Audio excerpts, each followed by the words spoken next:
Wari Sapuna tabinabagidmk Taramna ookchari. Tabinabagidmk haibirakpagi matung ina ngasi amuk puduna lakchari. Mamangda Thagatchari AMIT Kumar Huidromba na iba The Bus Stand hairiba wari adugi makha chathajarakpa Season 2. Lobirasi AMIT Kumar Huidrombagi The Bus Stand Season 2. Matam asida sor phungat uraba mamai mamit humang tana lup uraba laisna Mikap phat thoglai manakta mama aduna mahakpu nom duna hauduk tuna leirami ibema nangbu gyan tarabo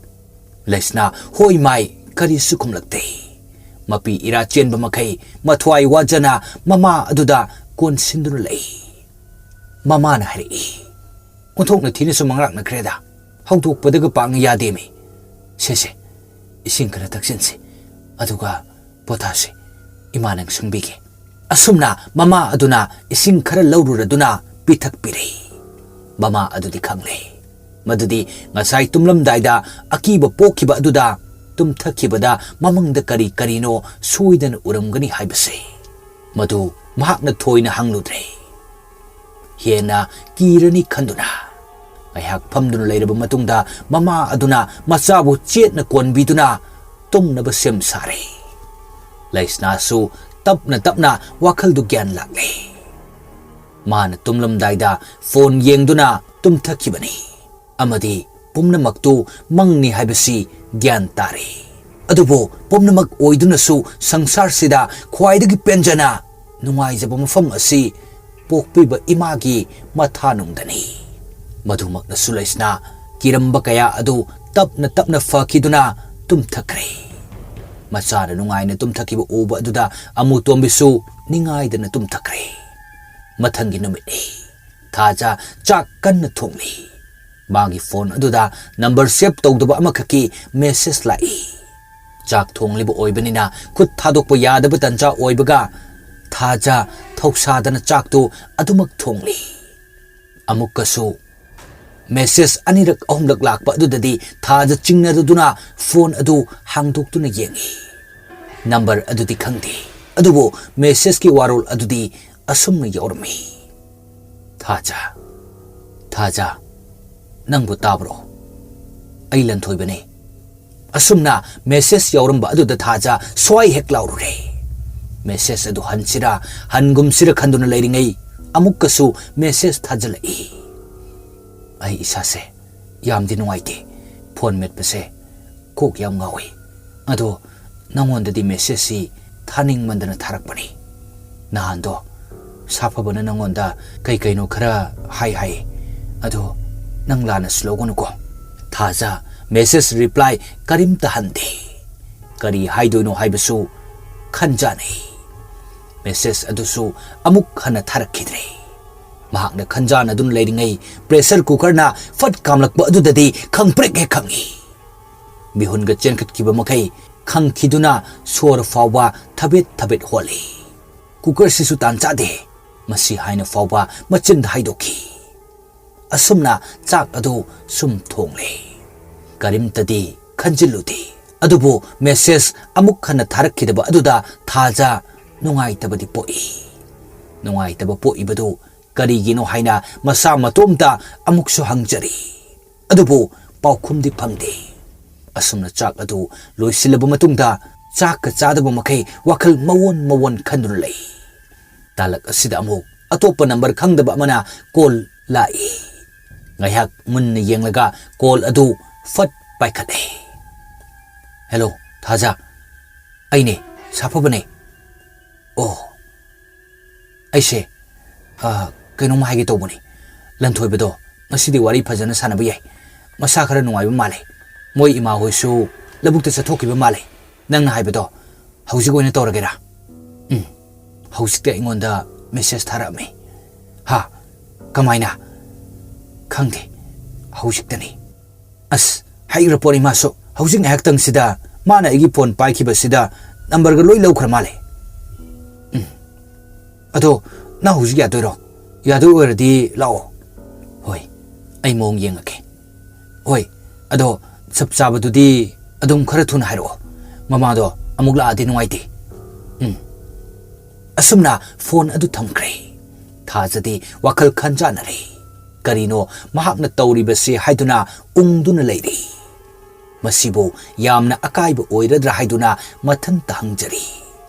migi awa anada mating pangbani karisu akaiba natte haiduna amuksu hek khandoi aduga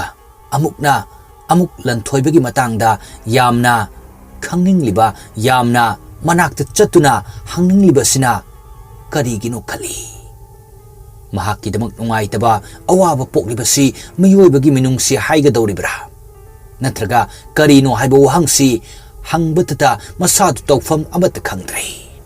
leisna hawtuna punna chatlurage haibasi chap yungna khankre aduna prap leisna bu kaururaga lanthoiba hoiromda lai leisna na mayum adu stakle aduga thongal adu da changlai safabasu makhoi lakadra haiduna sumang da ngai dun leiramle asumna makhoi ahum imung da changlai leisna di tawriba mong asi kaya nungai banate anaba hangbani hargasu mahaki mabung adubo ningsing lurabadi thajan tawriba asi waroi imung hek yobaga lanthoiba phamung da hiptuna leibadi ore mamai mamit imak maksili mamai aduda cheliba singli sing adusu musin mono ure matam aduda makhoina chingnare madudi mahaki masa asi karino ma changle haibase makhoi changlakpa uba aduda lanthoibana momon noktuna kauri thaja noi lairo leisna su yaure ine thajana nangna sangam de haibaduda lakbani leisna di karimta haide lanthoibana as khangdreda isase haifam mama ikang kangde aina imadadi doctor da yengsina haibani sugya yade maiba na dum tawle masani kaina nungsidraba khangde thajana adumaina so haiganoda phana bane layeng doise thajagi maithong aduda ningamdabagi mami ama tabadu leisna na su ure mahakti thajagi matausi adukki matik warukre adubo mabungi hakan changlini haiduna karibudi tawruni migi apambada phana haiduna su ngasidi wa chap chaba ama ngang na thoke haibasi mahakti khalle aduna lohdrabadi tek taki tek chau phakhrani soidana haibasi madu khangle lanthoibana noibu sakjarabo thajana chare lanthoibana hai leisna di wa amta ngangde kaidorage leisna hainingda khumda yadadana asumna khumlai gashu tawte da thoiba lanthoibana hai aidi noi sumaina ga lakani khaludi aduna imawi kanamta su leite chalo langebo leisna hai yarani da thoiba akhoi sakjarta sungairi matang asida safaba ka asida fad amuk changlai aduga asumna hari safabana ado thaja nang saurno lanthoibagi imado lambi da lai sana tombana hujik phone tawrupane thaja mabuk ningda nungai tab amadi phauri adubo upai leitriduna asumna hari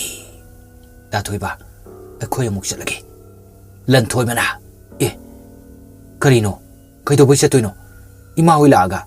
ngayak phangko kaino safabana yare to noi magi sakta duga kon mu wari sarse aida sata bangong kiro thajana da thoiba chalage nabadu khara thuna paro nongma mu unarase asumna makhoi yum adudagi thoglakle leisna di thajagi mong matausi yamna hainaraktrabani adubo madu thajadi kani sukhangde magi haibabu lanthoiba nadun leiba asikhakni khali loyagi wakhaldi handak marak kawkhrbugum lei maduna maram oiraga leisna di hena warure haibaduni leisna adukki matik waru baibadu oire thongal hek thoglakpaga thajada onsinduna asumna wari saba hori ise thaja ngasi ibanina sidalaglise yamna lali matungdani chatkumse aina su chatse horoi isena su horokano karigino adudi madudi isena hena khangpam tokpani leisna du kon kitang kalakedi tawi adubo masa mathanta thajei thajana hari lesna adumna sulana khanganuda sumnagi sidi mina awaba tarak matamda mateng to haiduni adudi mateng to bone haiduna mina nangbu oirage haira adi kamdoba lesna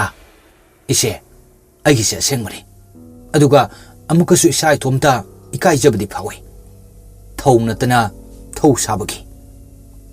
thaja handakti thamoi yawna pale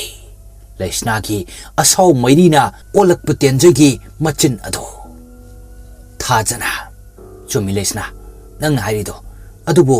aigi wakal pukningdi hongdena ise thaja nupi aikoi se mayamgi mideng phamni adugi sumatakta aikoi wakal se are palegende haiduna mina fawba praman tongnari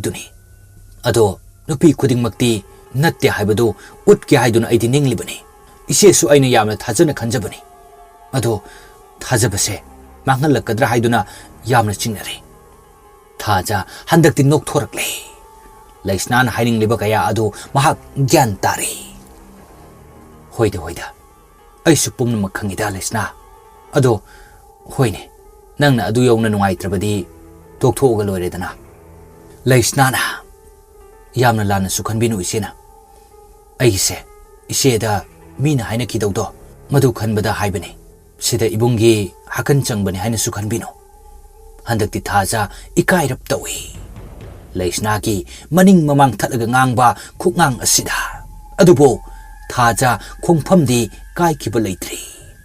madumakna thaja thoina nungai tabadi poktribani adubo laisna na chingnariba asidi kokhan lagi matagum nokmi laisna da themjilai laisna nangse aina di inaugum khanjana sakhangna dabale kai asida loina jari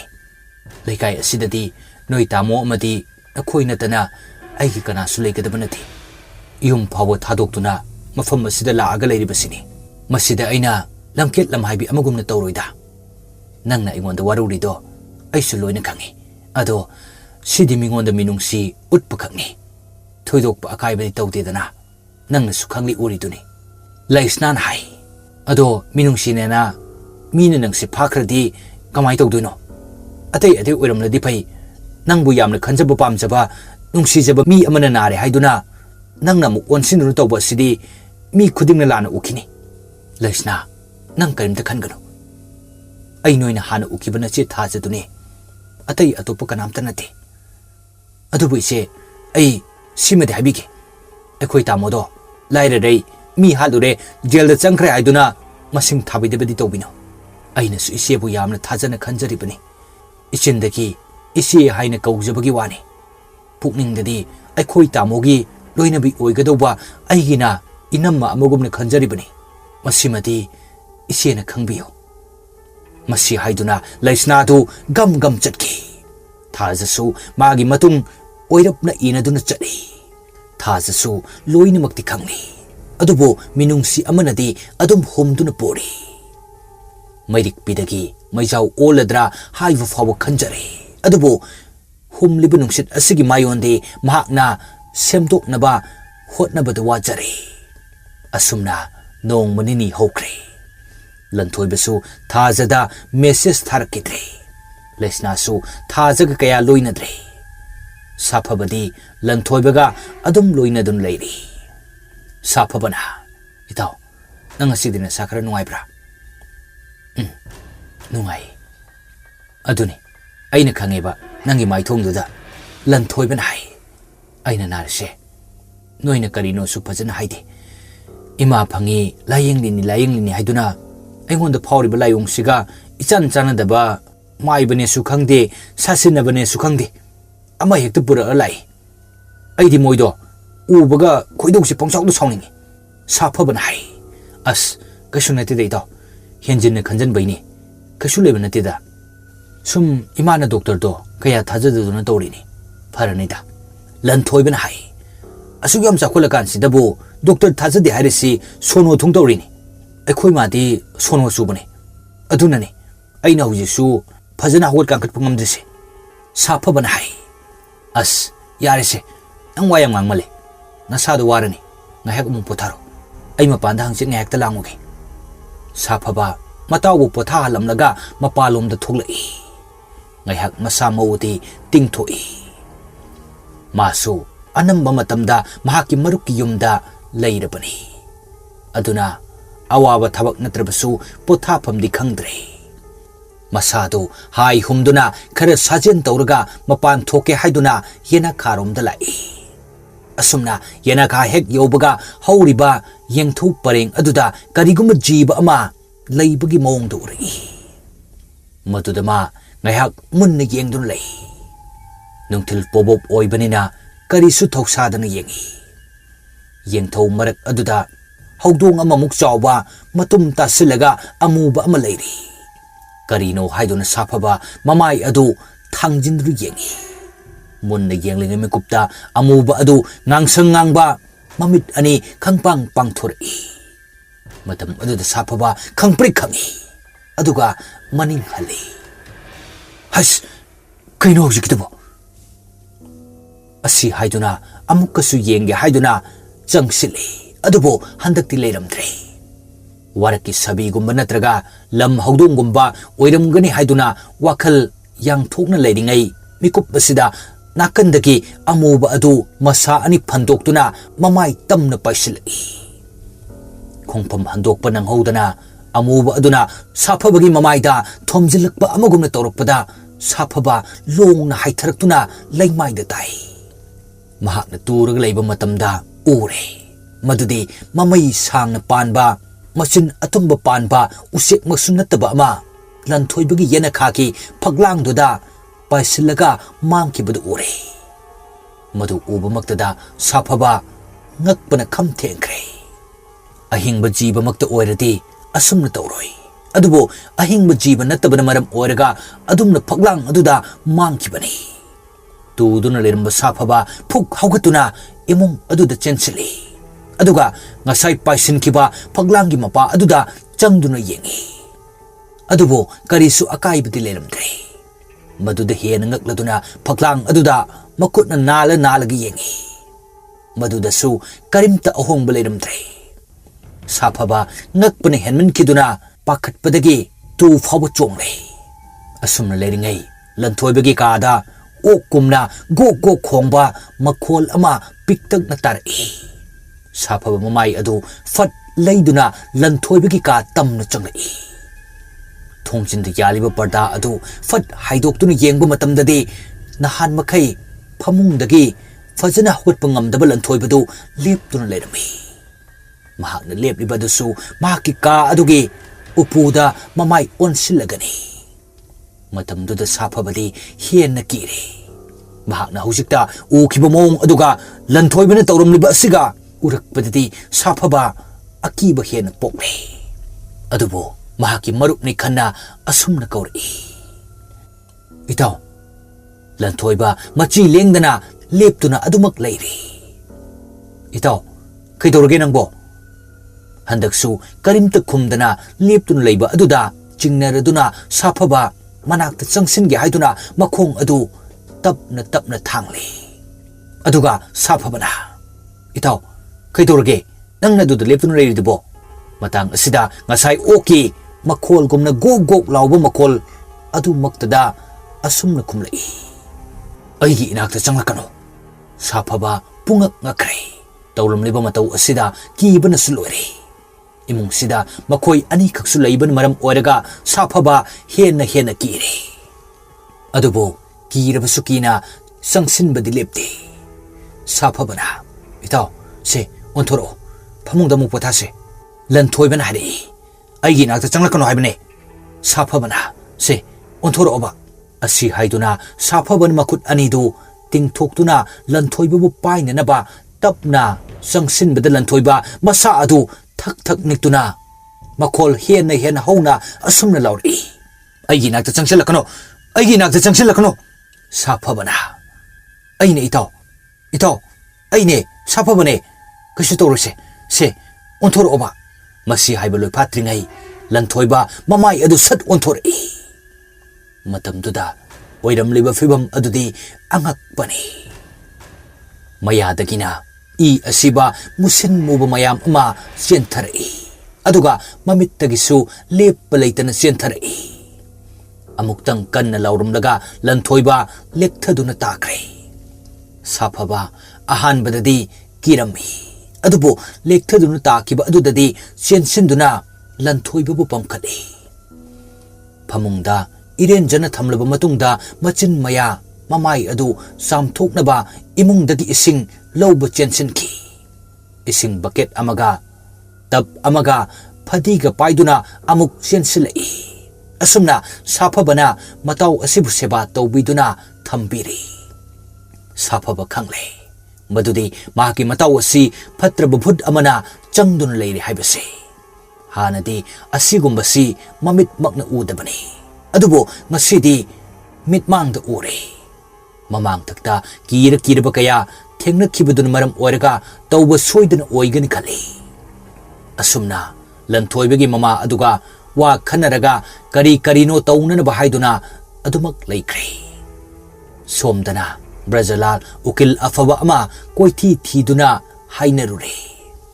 ꯁꯦꯟꯖꯥꯎ ꯄꯥꯏꯕ ꯀꯧꯕꯅꯤꯅ ꯎꯀꯤꯜꯗꯨꯁꯨ ꯏꯔꯥꯏ ꯂꯥꯏꯅꯗꯤ ꯑꯗꯨꯝ ꯐꯪꯏ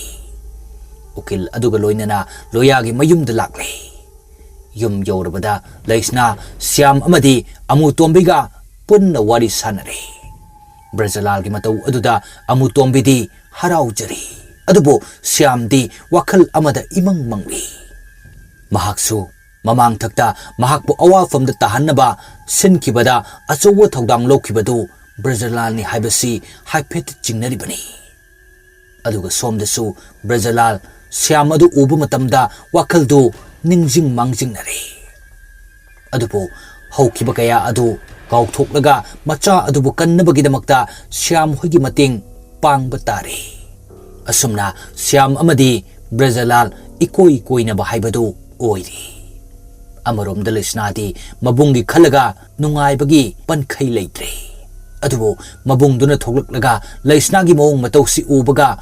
ꯋꯥꯈꯜ ꯆꯔꯥꯡꯅꯈꯤꯅꯤ ꯈꯟꯕꯗꯗꯤ ꯕ꯭ꯔꯖꯂꯥꯜ ꯑꯃꯗꯤ ꯄꯨꯔꯅꯤꯃꯥꯗꯨ ꯄꯨꯛꯅꯤꯡꯅ ꯄꯦꯟꯖꯕ ꯃꯤꯁꯛꯇꯤ ꯑꯣꯏꯗ꯭ꯔꯦ ꯑꯗꯨꯝ ꯑꯣꯏꯅꯃꯛ ꯃꯕꯨꯡ ꯑꯁꯤꯗꯕꯨ ꯂꯧꯊꯣꯛꯂꯕꯗꯤ ꯈꯟꯅ ꯃꯤꯒꯤ ꯃꯈꯥꯗ ꯅꯣꯟꯖꯔꯕꯁꯨ ꯅꯣꯟꯖꯔꯒꯦ ꯈꯜꯂꯦ ꯑꯁꯨꯝꯅ ꯃꯈꯣꯏ ꯀꯨꯞꯅ ꯋꯥꯔꯤ ꯁꯥꯟꯅꯔꯕ ꯃꯇꯨꯡꯗ ꯕ꯭ꯔꯖꯂꯥꯜ ꯍꯣꯏ ꯍꯟꯅꯅꯕ ꯁꯦꯝ ꯁꯥꯈ꯭ꯔꯦ ꯃꯈꯣꯏꯒꯤ ꯒꯥꯔꯤ ꯑꯗꯨ ꯇꯞꯅ ꯊꯣꯡꯒꯥꯜ ꯑꯗꯨꯗꯒꯤ ꯊꯧꯗꯣꯔꯛꯏ ꯕ꯭ꯔꯖꯂꯥꯜꯅ ꯀꯗꯥꯏꯗꯅꯣ ꯑꯩꯈꯣꯏ ꯏꯕꯦꯝꯃꯅ ꯂꯩꯔꯤꯕ ꯌꯨꯝꯁꯦ ꯄꯨꯔꯅꯤꯃꯥꯅ ꯑꯁꯣꯝꯗ ꯊꯧꯒꯠꯂꯣ ꯑꯗꯨꯒ ꯑꯩ ꯇꯥꯛꯀꯦ ꯇꯨ ꯁꯤꯗꯒꯤ ꯊꯣꯡꯒꯥꯜꯁꯤꯅꯤ ꯑꯁꯨꯝꯅ ꯃꯈꯣꯏ ꯒꯥꯔꯤ ꯑꯗꯨ ꯊꯣꯡꯒꯥꯜ ꯅꯛꯅꯗꯤ ꯈꯥꯝꯂꯦ ꯑꯗꯨꯕꯨ ꯌꯨꯝ ꯑꯗꯨꯗ ꯆꯪꯕꯗꯤ ꯇꯧꯗ꯭ꯔꯦ ꯃꯔꯝꯗꯤ ꯃꯈꯣꯏꯕꯨ ꯇꯔꯥꯝꯅ ꯑꯣꯛꯄꯤꯔꯛꯂꯣꯏ ꯈꯟꯕꯅ ꯕ꯭ꯔꯖꯂꯥꯜ ꯃꯆꯥ ꯑꯗꯨꯕꯨ ꯑꯃꯨꯛꯇꯪ ꯎꯔꯕꯗꯤ ꯈꯟꯅ ꯒꯥꯔꯤꯒꯤ ꯃꯤꯡꯁꯦꯜ ꯑꯗꯨ ꯍꯥꯏꯊꯗꯨꯅ ꯌꯦꯡꯂꯤ ꯏꯅꯥꯛꯇ ꯂꯩꯔꯤꯉꯩ ꯈꯪꯈꯤꯗꯦ ꯂꯟ ꯑꯃꯒꯤ ꯃꯃꯜ ꯑꯗꯨꯕꯨ ꯂꯥꯞꯊꯣꯛꯈ꯭ꯔꯕ ꯃꯇꯝ ꯑꯁꯤꯗꯗꯤ ꯂꯟ ꯑꯣꯏꯖꯔꯝꯕ ꯑꯁꯤꯒꯤ ꯃꯒꯨꯟꯗꯣ ꯆꯞ ꯆꯥꯅ ꯈꯪꯂꯦ ꯍꯥꯏꯕꯒꯤ ꯃꯇꯥꯒꯨꯝ ꯃꯅꯥꯛꯇ ꯂꯩꯔꯤꯉꯩꯗ ꯃꯤꯅꯨꯡꯁꯤ ꯎꯠꯄꯤꯈꯤꯗꯕ ꯑꯗꯨ ꯍꯧꯖꯤꯛꯇꯤ ꯃꯁꯛ ꯑꯣꯏꯔꯁꯨ ꯑꯃꯨꯛꯇ ꯎꯔꯗꯤ ꯍꯥꯏꯗꯨꯅ ꯕ꯭ꯔꯖꯂꯥꯜ ꯃꯄꯤ ꯏꯔꯥ ꯆꯦꯜꯂꯗꯨꯅ ꯃꯆꯥ ꯑꯗꯨꯕꯨ ꯊꯣꯛꯂꯛꯄ ꯉꯥꯏꯔꯤ ꯉꯥꯏꯍꯥꯛ ꯂꯩꯔꯕ ꯃꯇꯨꯡꯗ ꯊꯣꯛꯃꯜꯂꯛꯇ꯭ꯔꯕꯗ ꯕ꯭ꯔꯖꯂꯥꯜ ꯃꯌꯨꯝꯗ ꯍꯟꯅꯅꯕ ꯒꯥꯔꯤ ꯃꯃꯥꯏ ꯑꯗꯨ ꯇꯞꯅ ꯂꯩꯊꯣꯔꯛꯂꯦ ꯑꯁꯨꯝꯅ ꯒꯥꯔꯤ ꯑꯗꯨ ꯍꯦꯛ ꯊꯧꯕ ꯍꯧꯈꯤꯕꯒ ꯊꯥꯖꯗꯨ ꯏꯃꯨꯡꯗꯒꯤ ꯐꯤ ꯈꯔ ꯄꯨꯊꯣꯔꯛꯇꯨꯅ ꯁꯨꯃꯥꯡꯗ ꯐꯧꯅꯅꯕ ꯁꯦꯝ ꯁꯥꯏ ꯃꯍꯥꯛꯅ ꯊꯣꯛꯂꯛꯂꯕ ꯃꯇꯨꯡꯗꯁꯨ ꯊꯣꯡꯒꯥꯜ ꯑꯗꯣꯝꯗ ꯃꯄꯥꯒꯤ ꯒꯥꯔꯤꯒ ꯃꯁꯛ ꯆꯞ ꯃꯥꯟꯅꯕ ꯑꯃ ꯊꯧꯈꯤꯕꯗꯨ ꯍꯥꯏꯐꯦꯠꯇꯤ ꯎꯍꯧꯏ ꯋꯥꯈꯜꯗ ꯈꯜꯂꯤ ꯑꯁꯤꯕꯨ ꯕꯕꯥꯒꯤ ꯒꯥꯔꯤꯗꯨ ꯃꯥꯟꯈ꯭ꯔꯦꯗ ꯑꯗꯨꯕꯨ ꯄꯟꯊꯕ ꯇꯧꯗꯅ ꯒꯥꯔꯤ ꯃꯁꯛ ꯃꯥꯟꯅꯕ ꯑꯣꯏꯔꯝꯒꯅꯤ ꯈꯟꯅ ꯋꯥꯈꯜ ꯑꯗꯨ ꯀꯥꯎꯊꯣꯛꯂꯦ ꯇꯟꯖꯥ ꯑꯁꯤꯗ ꯑꯃꯨꯛ ꯊꯣꯡꯒꯥꯜꯗ ꯅꯨꯄꯤ ꯑꯃ ꯆꯪꯂꯛꯈꯤ ꯅꯨꯄꯤꯗꯨ ꯃꯍꯥꯛꯅ ꯇꯣꯏꯅ ꯎꯕ ꯃꯤꯁꯛꯅꯤ ꯑꯗꯨꯕꯨ ꯀꯅꯥꯅꯣ ꯀꯔꯤꯅꯣ ꯍꯥꯏꯕꯗꯨꯗꯤ ꯃꯃꯨꯠ ꯇꯥꯅ ꯈꯪꯗꯦ ꯅꯨꯄꯤ ꯑꯗꯨꯅ ꯍꯥꯏꯔꯛꯏ ꯏꯕꯦꯝꯃ ꯅꯄꯥꯕꯨꯡ ꯂꯩꯈꯤꯕ꯭ꯔꯥ ꯅꯨꯄꯤ ꯑꯗꯨ ꯍꯣꯕꯦ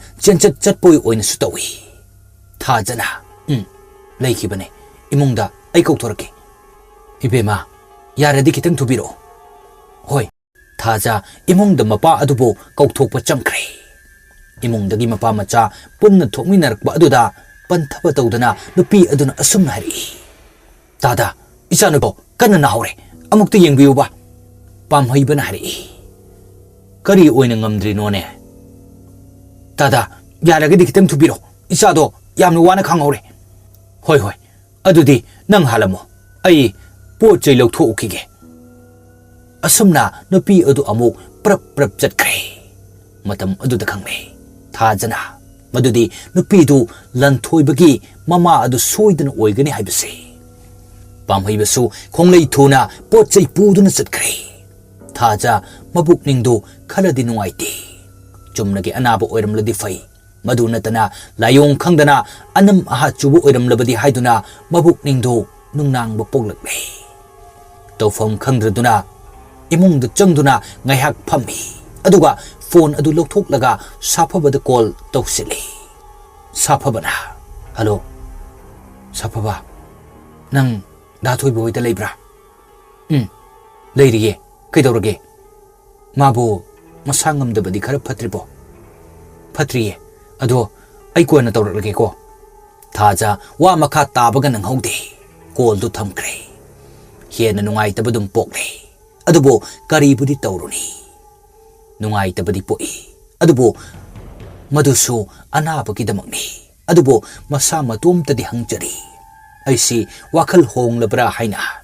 ꯑꯃꯨꯛꯁꯨ ꯃꯇꯣꯝꯇ ꯅꯣꯛꯆꯩ ꯃꯁꯤꯗꯤ ꯃꯤꯑꯣꯏꯕ ꯑꯃꯅ ꯃꯤꯑꯣꯏꯕ ꯑꯃꯗ ꯇꯧꯐꯝ ꯊꯣꯛꯄ ꯊꯕꯛꯅꯤ ꯑꯩꯒꯤꯗꯤ ꯗꯥꯂꯣꯌꯥ ꯈꯛꯇꯅꯤ ꯑꯁꯨꯝꯅ ꯅꯣꯛꯅ ꯅꯣꯛꯅ ꯏꯃꯨꯡꯗ ꯑꯃꯨꯛ ꯆꯪꯈ꯭ꯔꯦ ꯁꯣꯝꯗꯅ ꯒꯥꯔꯤ ꯃꯅꯨꯡꯗ ꯃꯈꯣꯏ ꯋꯥꯔꯤ ꯁꯥꯟꯅ ꯂꯥꯛꯂꯤ ꯕ꯭ꯔꯖꯂꯥꯜꯅ ꯑꯁ ꯉꯁꯤꯒꯤ ꯋꯥꯔꯤ ꯃꯌꯥꯝꯁꯦ ꯇꯥꯔꯨꯕꯗꯗꯤ ꯏꯁꯥꯁꯦ ꯏꯇꯥꯎ ꯇꯥꯎꯕꯒꯨꯝ ꯇꯧꯏ ꯄꯨꯔꯅꯤꯃꯥꯅ ꯀꯩꯗꯧꯔꯒꯦ ꯕ꯭ꯔꯖꯂꯥꯜꯅ ꯍꯥꯏꯔꯛꯏ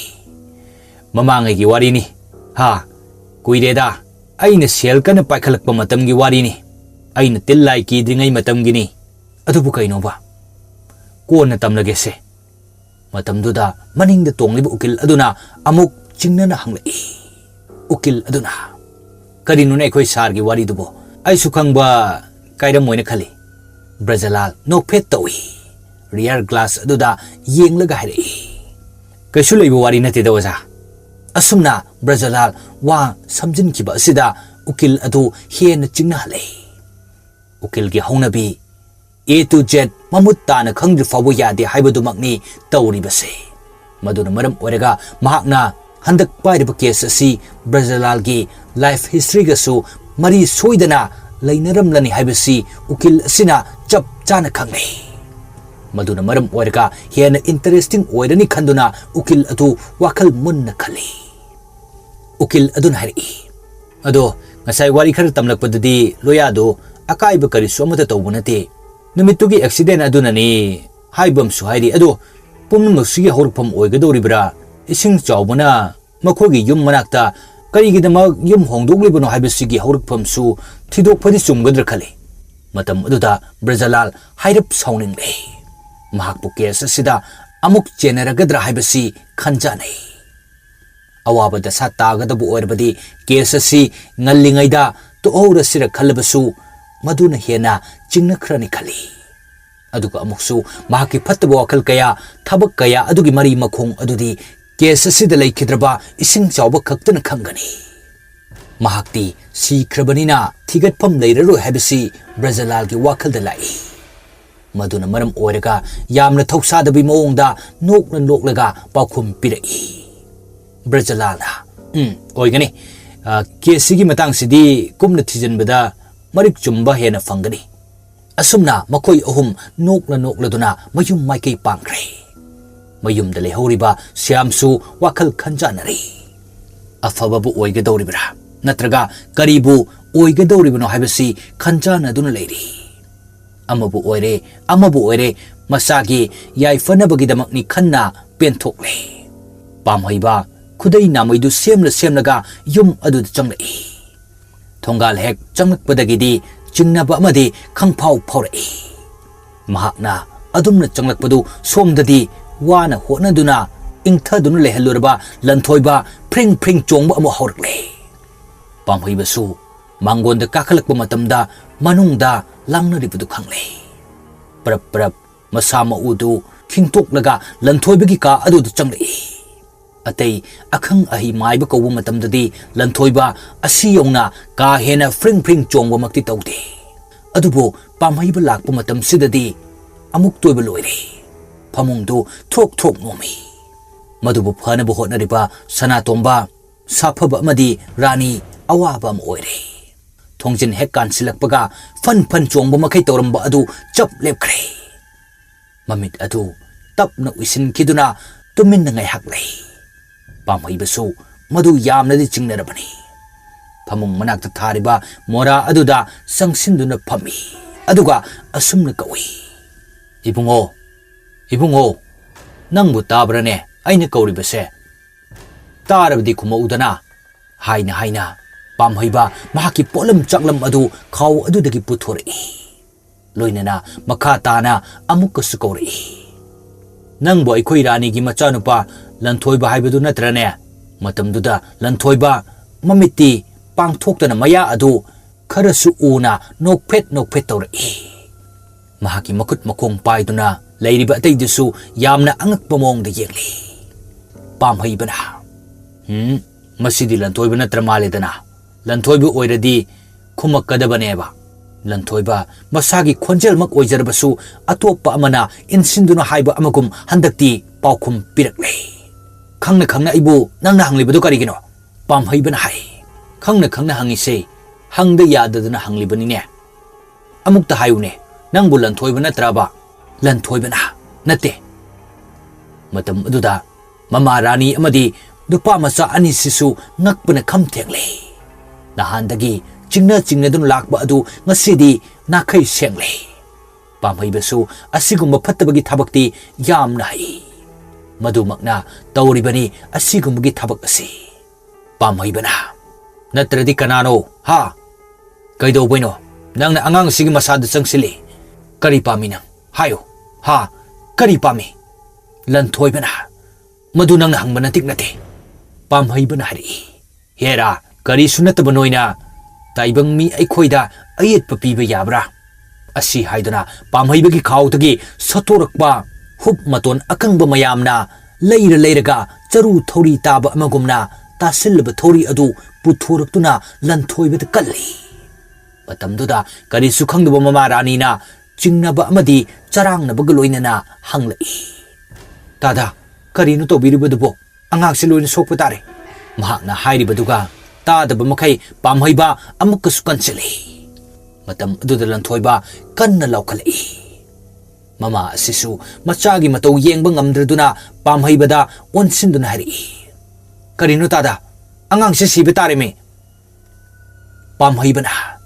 siroi anaba karisu phawroi. Haksangse phatraba thawai amana changle. Madudani kalibase. Thawai du thokraba matungda loina phakini. Karisu sokloi. Asumna pamhaibana thori aduna leptana ahumlak marirak kalli. Mama ibema rani di yengba ngamdraduna mamai leithoktuna khangli. Sanatongba amadi safabasu yengba ngamdre. Lantoibana wana khangbadu ubada. Adubo akonbagi saifam taret surakpadadi lantoiba marol thoglakle. Lantoibana yare lepo ay khangba ngamdre. Pamhaibana adudi hayo nang kanano. Lantoibana ay asiba thawai ni. Nangna mafam marang khangdana loisin bikraba thawai amakakni. Madu tabada lairiba ataidi henna ngakle. Pamhaibana aduga karigino angang sida sangsilibase. Nangna changning ba lairagana aingon changmudana. Lantoibana madudi aigi apambani. Pamhaibana hoine nanggi apambadu aisu khangi. Ado angang sida leigado saru nangna laman khumlingliba aingon changla odana. Lantoibana hai ai nangna taw haiba loina tawgadaba nate. Pamhaibana hai phare adudi nangna pamlibase karino. Lantoibana laman khumba kanada nangonda kariki sirabasu aibu sagra kaba ngamhandana mafam marang khangdana aibu awaba pibagi. Pamhaibana hai phare adudi aingonda laman khumo angang asidagi thokro. Asi haiba loidringaida lantoiba gyan mangduna phamungda takre. Mamai mamit maksilamba adusu pakre. Mahaki mawong matau aduda ꯐꯔꯕꯣꯏ ꯅꯤꯡꯗꯨꯅ ꯔꯥꯅꯤꯗꯤ ꯍꯔꯥꯎꯕꯅ ꯂꯣꯏꯈ꯭ꯔꯦ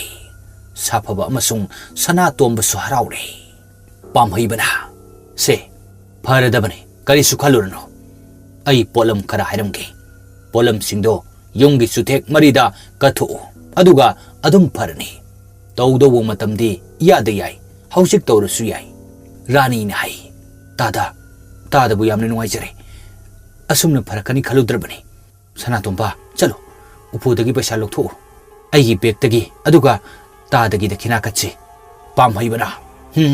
ꯗꯈꯤꯅꯥꯒꯤꯗꯤ ꯌꯥꯔꯦ ꯑꯩꯈꯣꯏ ꯀꯩꯔꯣꯜ ꯂꯩꯀꯥꯏꯒꯤꯕꯨ ꯗꯈꯤꯅꯥ ꯑꯃꯨꯛ ꯇꯧꯋꯦꯔꯥ ꯔꯥꯅꯤꯅ ꯑꯗꯨ ꯇꯥꯗ ꯑꯩ ꯅꯨꯡꯉꯥꯏꯍꯧꯔꯣꯏ ꯌꯥꯝꯅꯁꯨ ꯌꯥꯝꯗ꯭ꯔꯁꯨ ꯀꯠꯆꯕ ꯈꯔꯗꯤ ꯄꯨꯕꯤꯀꯣ ꯄꯥꯝꯍꯩꯕꯅ ꯐꯔꯦ ꯅꯪꯅ ꯌꯥꯗ꯭ꯔꯕꯅꯤꯅ ꯄꯨꯊꯣꯔꯛꯑꯣ ꯌꯥꯝꯗꯅ ꯄꯤꯔꯛꯎ ꯑꯁꯨꯝꯅ ꯁꯅꯥꯇꯣꯝꯕꯅ ꯄꯨꯊꯣꯔꯛꯄ ꯄꯩꯁꯥ ꯑꯗꯨꯗꯒꯤ ꯗꯈꯤꯅꯥ ꯑꯣꯏꯅ ꯂꯨꯄꯥ 100 ꯄꯤ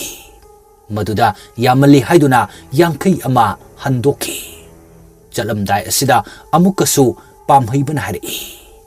ꯁꯦ ꯏꯕꯨꯡꯉꯣꯁꯦ ꯐꯖꯅ ꯑꯗꯨꯝ ꯄꯣꯊꯥꯍꯜꯂꯣ ꯍꯧꯗꯣꯛꯂꯨꯈꯤꯅꯣ ꯃꯁꯥꯗꯣ ꯊꯤꯟꯗꯣꯛꯄꯒꯤ ꯋꯥꯔꯝꯈꯤꯅꯤ ꯍꯧꯒꯠꯂꯛꯑꯀꯥꯟꯗ ꯃꯁꯥ ꯃꯎꯗꯣ ꯁꯦꯡꯅ ꯑꯃꯨꯛꯇ ꯏꯔꯨꯖꯕꯤꯌꯨ ꯑꯗꯨꯒ ꯂꯩꯆꯥꯛ ꯊꯥꯗꯣꯛꯄꯗꯣ ꯃꯍꯥꯛꯁꯨ ꯌꯥꯎꯍꯜꯂꯨ ꯃꯍꯥꯛꯅ ꯄꯣꯊꯥꯔꯤꯉꯩ ꯑꯩꯅ ꯆꯦꯁꯤꯗ ꯏꯔꯤꯕ ꯄꯣꯠꯂꯝꯁꯦ ꯅꯪ ꯂꯩꯔꯨꯁꯨ ꯑꯗꯨꯒ ꯆꯦꯛꯁꯤꯟꯒꯗꯕ ꯑꯃꯅ ꯐꯠꯇꯕ ꯂꯥꯏꯅ ꯆꯪꯂꯨꯕꯒꯤ ꯃꯁꯥꯁꯦ ꯃꯅꯤꯟꯗꯤ ꯈꯔ ꯂꯩꯈꯤꯅꯤ ꯑꯗꯨꯅ ꯀꯨꯞꯅ ꯁꯦꯟꯅꯧ ꯅꯠꯇ꯭ꯔꯗꯤ ꯍꯥꯟꯅꯒꯤ ꯐꯤꯕꯝꯗꯣ ꯄꯣꯞ ꯑꯃꯨꯛ ꯇꯥꯅꯤ ꯑꯩ ꯆꯠꯂꯦꯀꯣ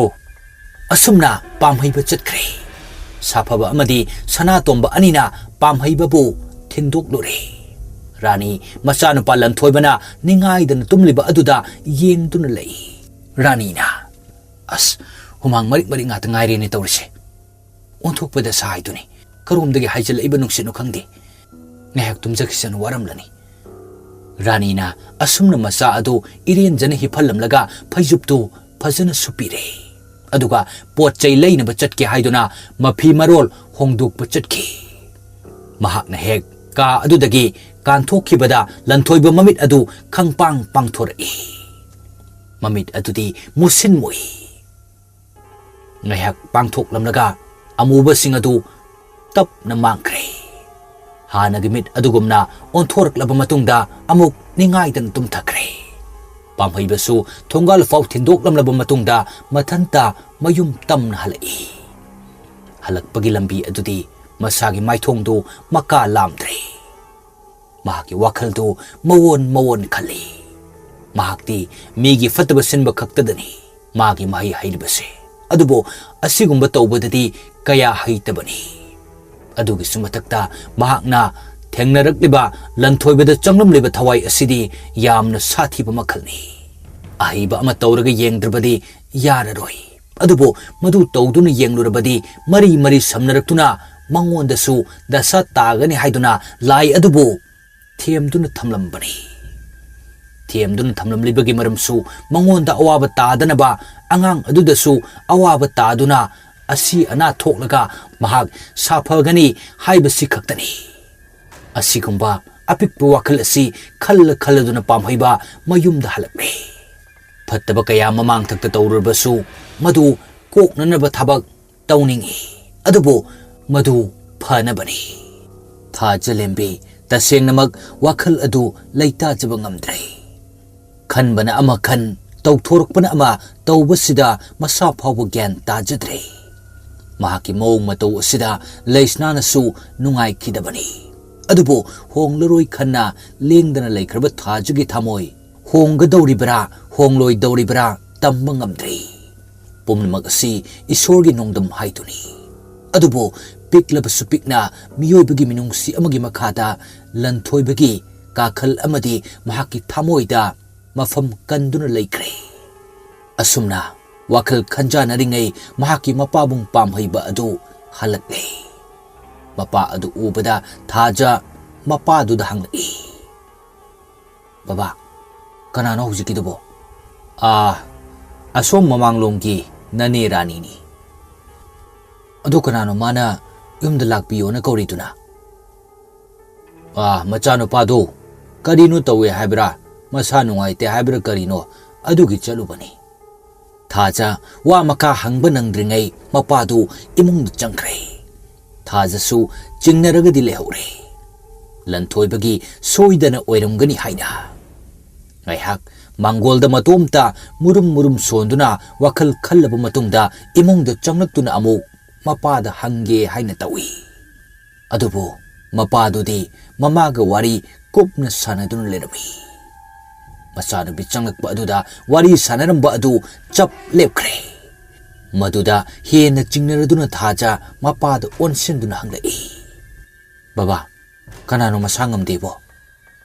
Lanthoiba na nupa macha ama laibaduni. Kashu tawba nateda.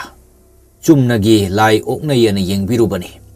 Phahore, pharanida. Kamaina no madi. Adubudi nahanidana. Amada chatpada hek oknarakpa janida. Kari laino bo oknaribo. Adudi ibema nangna khanglaroida. Thaja ngaihak tumina lepi. Tumina ngaihak leplaba matungda mahaki kada changlakle. Pamungda phamduna amuk wakhal tawi. Khangningba henmanladuna langtak nare. Hangningba henmanlaktuna mapada hangbadi hangoiraduna saphabada kol tawsilla sirakali. Adubu madu tawdringai lanthoiba masamakta hange amukasu khalaktuna message oina thai. Message adusu thakraba matungda ngaihak ongduna phamli. Adubu ikui kuidana message halai. Kashu tawdreda ai. Ado isase phajana sada thaktabagi namsile. Aduna chokthei. Thajana adudi phajana chaba thakpa tawraga phajarani-da. Ado chanaba khara pirake. Yaranida chanabagidi. Pirake kai pirauge. Nangna toina chaba hairo. Yaraneba. Asengbane hairo. Yaraneba. Ado ai kainoma hangene. Hango. Yam thajadana aingondha sumainaga pau phorpase kaiginoba. Nangna sangamde babana su chalui haiduda hanglakpani. Adu aidi yam thajade. Atopa mi ama oiramadi phaba. Aina hanglaise yam kairabrane. Kaibadi kaideda. Hena pamjarine adubudi. Aduda aina yamna ngai isigi wani. Yare he. Natraga yamna kairabo. Aina sumainaga message tharakpase. Phagi tawni he. Kaim kaidi. Phagi bu matang chadana. Hoise. Ai lalase. Thaja ikairap tawi. Aduna maram oiraga message adu handre. Yamna henjanmanba taradra haiba sukali. Kaisu nattaba sida kudi thiradra haina sukali. Aduga amaromdana loyagi wakal asikhanna phone adu mon nakanda thamli. Aduga mahakna famungduda longna hipli. Taraurabi misna adu khaptaba makai wakal amada ungli. Wakal adu atay kanagi sunati loyagini. Wakal khanna phone aduda message lakpagi message tone adu sutai. Thaja phone du haipeti yengi. Adubu reply di handre. Amukasu message adu amurak anirak lakpadagi hainadraduna silent thamjili. Aduga mahakna monda amada leirurabu wakal aduda amuk lakle. Haukrabu punsida loya amadi mahakka punna nungsinarakiba thawdok kaya ningsingli. Jahi kaya changna mabuta ningjarakpani. Imung pawa thadoroktuna mahakki manakta laklisini. Adubu hausikti dasa amana yomduna leire. Laibak thiba thawdok amada loya jailda laikre. Mahakbu jailda laikre haiduna wakhalbu hongladra. Natraga asuk kuiba jahi ngai kidra. Natragana kari oirakba. Adubu ngai gani khanna lepkhriba firep ngai kini khali. Thaja wakhal mayam asida momo noktuna hiblambadagi tumthakiba khanghaudre. Mikap tholakpa matam asida mahaki mama binana chak chananaba kaurakle. Tumtharubagi ngaufing haguluktuna chak adusu sarure. Chak toklapa matungda halakpa matam asidadi mahaki phone adu yenglubada message tara mangamuk lerami. Message sing adusu yenkhisira haina khanjanare. asumna khanjanaringay message amagasu amuk lai thaja message sing adu yengdadi yenglage haiduna hangduktuna yengloi phagi tawni nang lan lawno me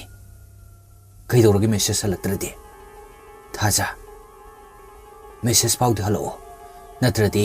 ayami kairani thaja nang message pawdi halo natraga aina hairise akai bi yaurabo yaurasu yaure dum hairo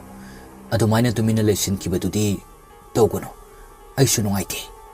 asumna lanthoi message mayam ama leirami adubu aroi bagi message adumadi thaja nungai taba phaure message adu asumna irakpani thaja hoi khangi ai se lal haiba nangna loyagi damakta chap yungna leptuna leiraga aina muk nangonda asumna huksin baibase ai ge soibani adu khangna nangonda ayet papiru baibadu ore adu ai isase nungai tabuna maram oraga awa fothapam thirakpada nangolda wakalse khara ingadra khana tharakpani adu yam kairadi ai amuk khana message thara roida asiguma message mayam sida thaja nungai taba asum helakbe aduna maram oraga mahangna amu message sing adugi reply hali ta thoiba nang yamna lan lawre aido chak thonglubani adugi message han bangam hodabani adubo lan thoibadi message halaktre halaktabaduda chingnaraduna thaja message ani ahum thachili adubo hanmalaktabadagi call oina toksile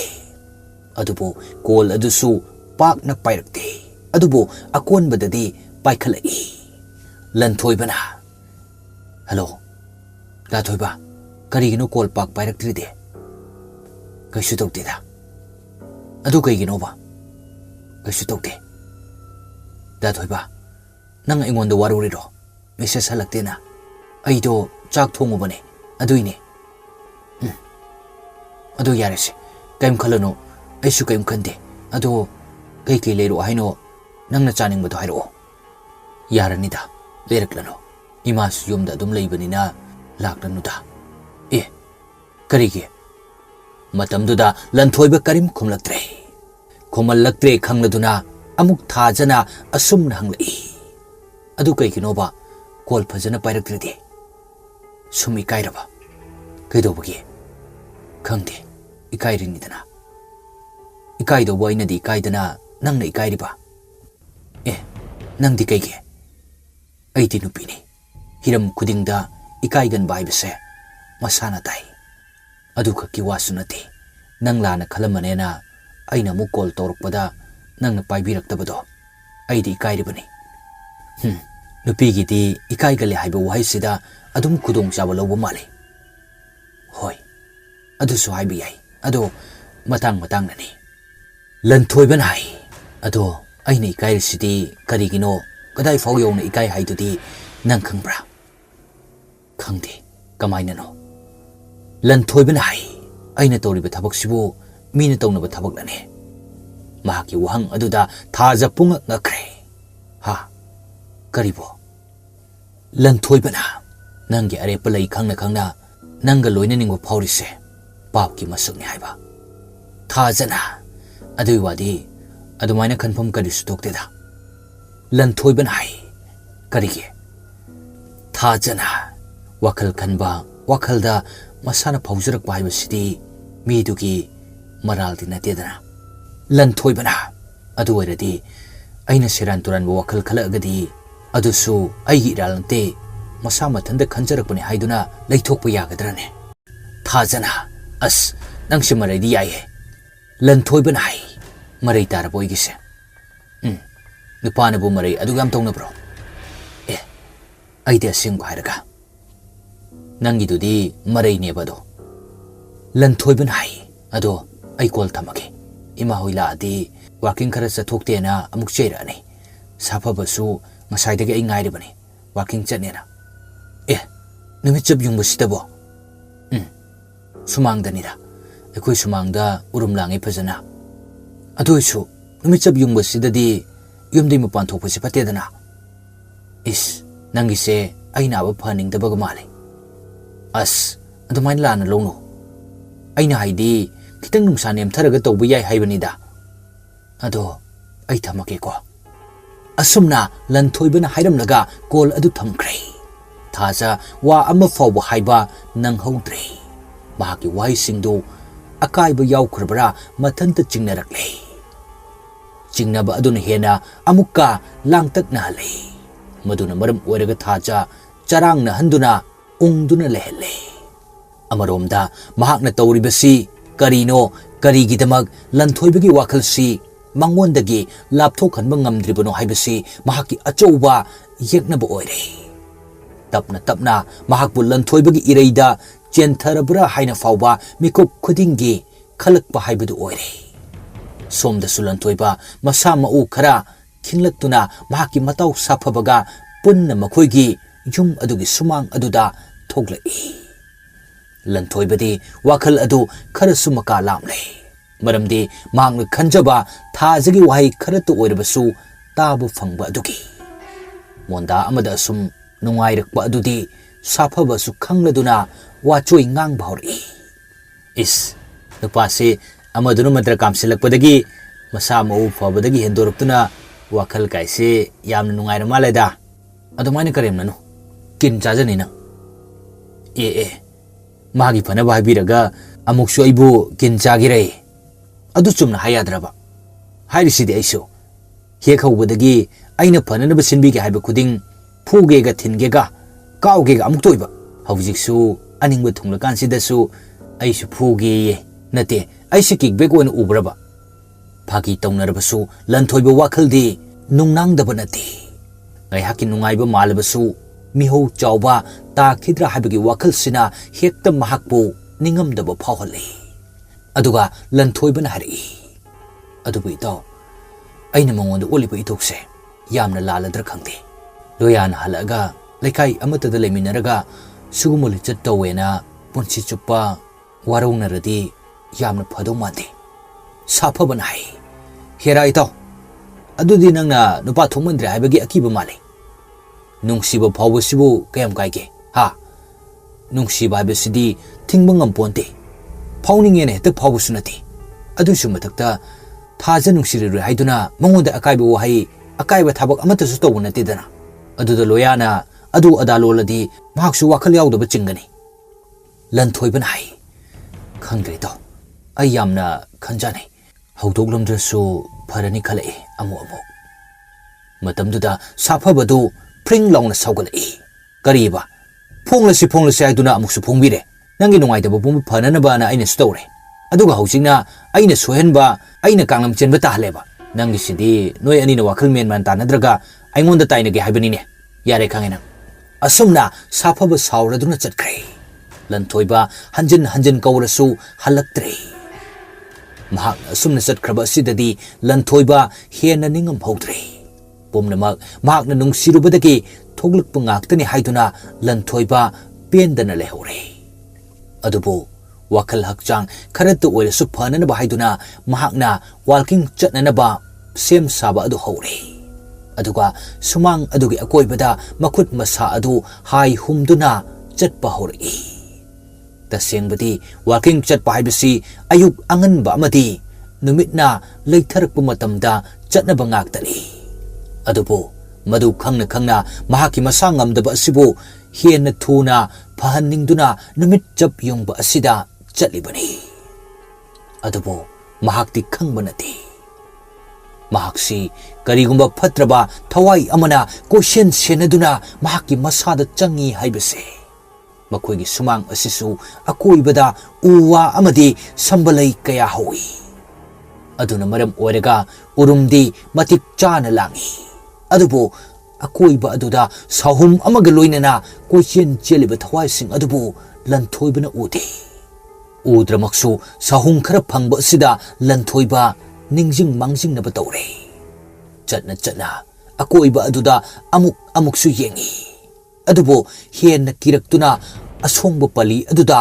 ꯃꯨꯟꯅ ꯆꯤꯡꯅꯔꯗꯨꯅ ꯌꯦꯡꯏ ꯃꯇꯝꯗꯨꯗ ꯑꯃꯨꯕ ꯃꯩꯒꯤ ꯃꯤꯇꯝ ꯑꯃ ꯃꯉꯣꯟꯗ ꯑꯣꯟꯁꯤꯟꯗꯨꯅ ꯌꯦꯡꯗꯨꯅ ꯂꯩꯕ ꯑꯗꯨ ꯎꯔꯦ ꯃꯇꯝꯗꯨꯗ ꯂꯟꯊꯣꯏꯕ ꯆꯞ ꯂꯦꯞꯇꯨꯅ ꯃꯃꯤꯠ ꯑꯗꯨ ꯀꯨꯞꯄ ꯀꯥꯎꯈ꯭ꯔꯦ Palida leiriba amuba mitam adusu mamit tap na pangthori. Mamit adu ngangsang ngangi. Palida ngayhak leiramlaba matungda lanthoiba tamna tap na changsilai. Matamduda lanthoibagi mamit adu musin kre. Maki masa aduda hanadagi changduna leiriba thawai aduna maning tamba horkle. Asumna lanthoiba amadi amuba aduga yengnadun leiringai mama rani na kaurakpadadi amuba adu swai mangki. Amadi lanthoibagi amuba mamit adusu hanjin kiduna gyan tarakle. Matamduda lanthoiba masa mathanta karigi liptuna leiramlibuno haina ingak ngakjai. Rani na ibungo nangbu sumangduna nathanta numit chap yunglingai sida karigi leirino lao imungda chango. Asumna mama aduna harakba sidadi lanthoiba wakal tarakle. Madudi mahakna sumang asida leiramliba si walking chatlambani haibasi. Miyoiba haibasi tauthorkpa thabakna haidorkpa wangangna afafata khara makhaidi lepa ngami. Adubu kanagumba kharadi oijababu phanglabadi haiduna wahai wata semjin sajinduna tauthorkpa thabak kaya mitrang tawduna mingonda afaba oina uhanba yaudabsu nati. Madugi manungda Brajalal amadi Purnima anigi wakhalsina kamdaugadorino khangdri. Masagi damakta pumnamak tawba oigadoribra natraga kari yengba tari makoi anigi lila. Amaromdadi Brajalal nupani. Nupa haisidabu kharasu phadokna khali. Icham chamna oigera ama oigera. Chawchit chatpa nupagi haunabini. Kupthana khandaba haibse. Purnima di masigi ona tainabini. Aduna maram oiraga makhoi anina karibu tawrakani haibasi kanana su khangba nate. Purnima na moi baba pamachaloyagi wari singsibu yabu yagadoribra khanariba kaya sibu kaidobagi yaroidoribano yanabanine question chendana silibase. As aidi thawaise kaya irum lumdeda kaidobagi lumdrinone. Asuk phajana honaribasida nangna mating pangge di haidadana adumaina amuk chakri torkano nathona layo nupi mandi adui wanate loyana mi halina toridu asengbu oiramadi ukilduna phana hai haiduna su upai leido mandine. Apangbi hausiki matam sidabu oithoktab lei haibro ai togi yango aise tarai ba mi ama nattene nangbo. As aidi gyan amuk hekta mamida munna khanjiluradi isagi haktaktaki migi dasa taba kayado amuk aikhoi su yaushinbire haidunine. Yare nang amukta langakino aina thokpa phanana basinge nangi tawpham thokpa kari no tumina tawraga leiruso aingonda amukti yelakino aina phanana baloina singani ko. Yare dana asumna Brajalana chaiboy ngangboy torkba sidadi Purnima nupigi haunabi fet lautuna changre. Maduda Brajalal nokning laduna nokphet tawraga lehawi. Hausiki matamda paisana yadaba ngamdaba leitre. Madumakni Brajalal na khalibase. Adubo achum aran khairiba wayel bichar tawriba wayel sangdasu paisagi pangal leigadra. Leigani hainadi khali Brajalal. Adubo tambadi ngamde hausiki matamse. Pomnamak selgi komda loinamak tai. Chindadi senja thumja leite haina lauri. Adubu nakal amaromdadi senja thumja natrabadi apamba thabak amata phangdre. Hausiki matamda senja thumja tawdaba haibasi chamagi manungda ama ani tamak oiramgani. Madusu amuk yengsilurabadi senja thumja khara makai tawramba amuksu yai. Somdana kamdori pamhaiba hena mata sare. Isa phananaba sinbada misagi mangnanaba oire khalubada thawai yamna warami. Mahaki nupi binasu mapuroibagi awaba aduda punna saruk yaminari. Binana hai yam hijinasu khalunanuse pumnamak aikhoina soiba ngaktani. Pamhaibana hai adubu aikoi soikrena hekta tokthokhiba kayaduna natro ngasi si yauna phibam soklibase. Binana kamdoksige adude khangde khalibani aisu tawba yaba upaidi yengli adubu thajabadi yamna wali. Bina nai. Kamdong no engon da sukangalo. Nupa machadu da changliba thawai do achamba nati. Madu aina aigi mahina lokthokpa sungam ngamlaroi. Adudi oja guru atopa amada tanaduna yengsira. Maduna kanagadaba nati. Aikhoina tawrubu pa mahi adumadi soidana phangdadabani. Ado amuktangdi tanasidana. Nupi maduna hena phibam sokani ibaniki. Madu hek tawrubada migidi asengba achumba maramdo thidoraktaba yaroi. Madu thidorakpa matamdadi chahi kayagi mamangdagi tawkhiba phattaba pumnamak loina thoglakani.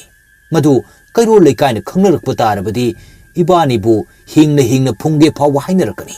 Adubu sidi toko migi macha ichani khane yokjariba kaisu khangjadriba sisu awafamda tahobadudi ai ngamoi. Haina khitai ibani isa asidi ningthijana sem saduna yoklaga ibanigi papsingdo kharato oirasu kokaniana madu kaihangumsi. As aidi matha saida aina hena saribanine yemo migi machado haujik tamba ngamba nati thoina atopa mida ayet akaidi pirakani thajati adubu angang adugi punsi dudi loibiga chap manarabani aina khangja haijabada ubadani harise kanagumba hena khang hairaba amadadi karisu leitaba thabak oikibadi ai binan hai kamdongni side ado aikhoida ayet apandi thoina la oidro aina khanjabadadi la oi haina khale adubu tambadi ngamdi aikoi section bana khwaidagi phagani asumna makhoi ani wari sanari adubo sanari bo wari pumbasi thajana tahore matam sid thaja adukki matek mathwai wajarami kari su khangjadaba mabungumba laikai gi mi ama oibasu asigumna awafamda tarakba asidadi hena minungsi poglakle adubo minungsi pokle haiduna so mahakna tawba yaba upaidi amatta leiba nati wahi singadu tarbu matamda thaja mamai adu isuk sukna mahaki ka adu ta changkre ungduna phamduna adumak lei amuksu phone adu puthoktuna yengi badu atai kadi sunati lanthoibagi message sing aduni kakrasira haina so amuk khali amuksu call tawsira natraga message thasira khali awafamda taraba lanthoibagi damakta kainomadi mahaksu tongningi mikup asidadi loya lakpagi wakhal mangkre pomnamak lanthoibada onsin kibugum tawre asomda lanthoibasu thajada phongdok lubuduna maram oiraga hanagumna loinaba ifang phangdaba asida mathwai wajarami hainabadi lei phongdoktan thamba nungsibadu phongdok luraba matungdadi mayeng tai haina aduga amuksu phongdoktana thamba nungsibadi papki masakni hainasu hainaribani anigi marak asida lanthoiba karambano khangdre loinana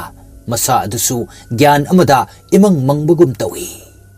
mi ubadasu masen marangba masasu isok sokthaba jiba panba khudingmaki manamsu mahaki manatonda phaurakpagum tawasida ingak ngai nungsagi yak lawa mangalsu kaya hainade mamsilakpa natraga amamba matamdana hena wakhal ingbagum khali mahak masana pomnamak asigi maram khangdrabasu phatraba thawai ama mangonda changle haibasi pamhaibanadi mayek sengna khangmani laisna numidangi sak ising thongnaba sem sari mapa syamdudi thabak amagi mi unani haiduna chatki mama amutombisu ware haiduna phamungda hibli chak thongna laisnana asum wakhal tawi aibu sei tharaga sakse thonggesu isei se tamalaktana serial fabu yauna sinpha pore online de thadoksu internet thingbani no upai leite adugi khaluradi khoidoksi pongsawdo sawningida gari jaga na thokpaisu net thingi biri lalonba yadabaisu net thingi miwa ngangna bai thingbaisu net thingi pangthing da thingi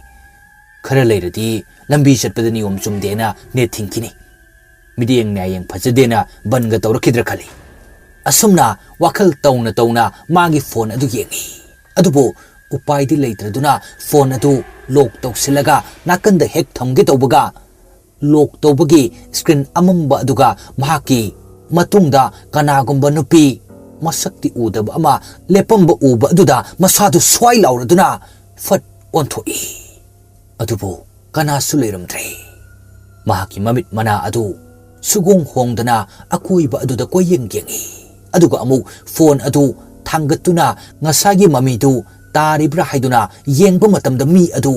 hanagi mafamdagi khara amuk naksilai matamduda amukka hena kiraduna amuk koilei leiduna yengbadasu kanasu udre ahanbadadi bhamna oiraboi khalami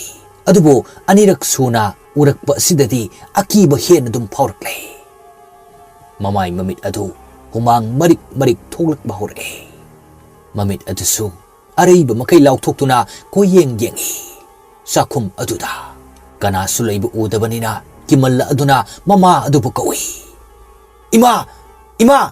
mama adusu uithakramale khumlaktre amukasu khara hauna kaurakba adudadi khangboi lakboi mama adu khumlakle kaidorage ne hei be manangbo sida amukta chango amutombi masagi nahan khaiga manadaba khonjel aduda panthaba tawdana famungdagi sakhum tamna lakle mahakna sakhum yorokpa matam asidadi sukleng lengdana mamitu lauthokduna koyeng yengduna leramba adu ubada asumna hairi ibema kaidorage ne nangbo kaino nangna yenglidubo ima imung sitami ama leibra natraga kaino ma igi phone du uye asi haina haina leisna koyeng yengbadi lepte masagi akiba matau adu khangladuna thawa sadaba mawongda kidanaba asumna hairi hera nangna bhapna khanjin bu oiramgani imung sidabu kana laktana leigadoino natima aina chak thongningai phone sigi mamai asida ai hi tungda mi ama lepagi oi anirakne amuktang ganati adudi nangi phone da pangudu ubagi oiramnida kaso oiramoi imungdabu adumaina kiba hungnabro kiganu laining thok sanama hi leimaril sidabina imung sida ngakpi senbiraga nangna adumaina akiba poera asi hairaduna machagi manakta famtharai machanupi aduda onsinduna adum hangleirabadi kibadu fararoi khangladuna wari atopa sum sajin bahaurai handaksina ne kamai tobunu khangdeda mama asina wari sariba adu laisnagi nakongdadi changdre mami sami oina ukiba mitam aduda adum wakhaldu luptuna laikre mama nadi mahaki matau asi khangbanina chak adu mahakna mahut sinduna thongba hori loinana wari dusu makha tari amutombina lairabagi dimi leite aduna isana hona jadradi upai leraroi bema napa phangi chatlini hangnarini haidana adumak lei karigumba amatadi pusilaktre do nupa oiba moina sudana nomdana pusilakadabado pusilaktrabani ni imadi koksi yamna saida yengo nangna pi tek sariba aduga aina nongmagi kaithel pot semlaga khara kariba sina imungi chana thaknanaba deba karmagi paisa singse punaribani do laisna haujiksu jingnaba koktri sing glass macha ama thaksinduna ingthana phonai kharadi phaba mali khara phare karisu natlam maroi haiduna wakhal chamthokle asumna amuk mamagi chak thongbadu mating pangsilage khana mamai adu onsilaktuna hawi adubo phat leisilakpa oibana makok adu ngaurakpadagi mamit adu phat usinduna khangi mamit usinba matam adudadi ngasai mahakna ukiba adumak urakle makok ngaupagi mamit adusu pangthokpa nungai kiroi khanna uriba mi amag saktam madu tasengna nupagi saban onthorakle leisna mamit adu pangthok ningdre uriba adu karino chap chana khangningle mamangda ukriba thengnakriba mayam aduga mari leinaramgani khanna mamit adu chejet usinduna makhut ani duna chubada paiduna lei matam aduda mi adu lengai ngaihak leplamnaga thongjin kan thoktuna mapalomda thokre thokiba matam aduda laisna su mahaki wakhal adu mi adugi manak tamna inay. Yamna naksilubadi ngamdi. Adubo musin mo ba nupa aduna chatkiba adudi mayek seng na uri. Uri ba sisu black and white amagum na ui. Nupa adu sumang yaukre. Sumang adudagi thonggal tamna adum thoki. Laisnagi wakal asisu tapna asum inarai. Mahaki wakal asina uba matamdadi mahaki yummi kanasu lainadraba amagum mirang thanglay. Sanggoi lukoi su itek tek thare. Hauribu upal sing mana amatta yaudre. Lambi sorok adudasu mi jatna dabana maram oiraga napi yamna songlay. Asum tapna sum inarakbana hausikti sorok taba lambi yaure. Matamduda handun yengba kandadi lehoribu mahaki khul adugi yung kay loinamak atek akay ole. U amata mana yauramdre. Habung gumlaba kaya na mafam kuding hauduna isong songle. Matam asidadi mahak kangle. Madudi mahaki wakal sina layriba asidi asibagi laybak ni haibase. Adubo amuk supantaba tawdana amuba nupa adugi matungda chenchat chatuna inari. Kona thangda nupa adu chap lepkre. Lepliba adu laikai gimi poloi famang layba adu dani. Laisnana kongthang karatapthana sangsilai. Nupa adu su tumin na leptuna lay.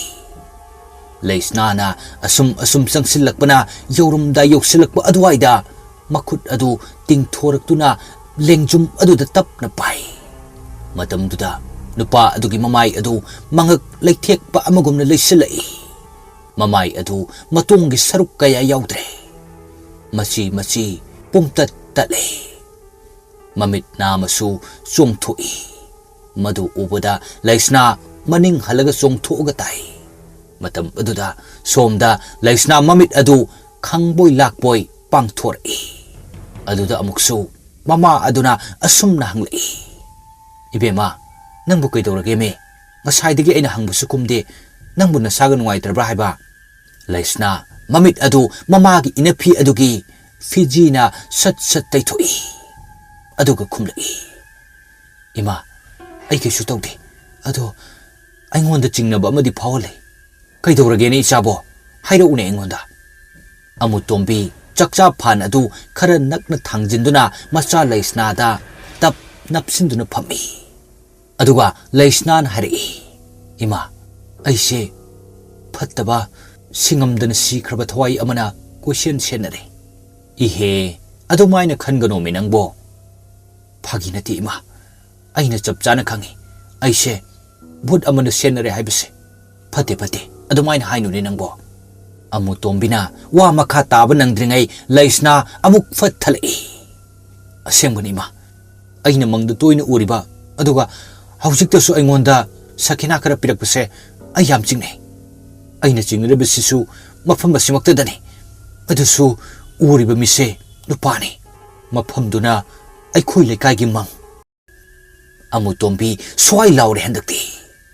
Macha nupi asina yamna serious tana asumna hairakba asidadi lawai luton sadkre. Macha nupa adusu asumna ahanbada tawrambadagi kona awafamda taaduna jailda laikibani.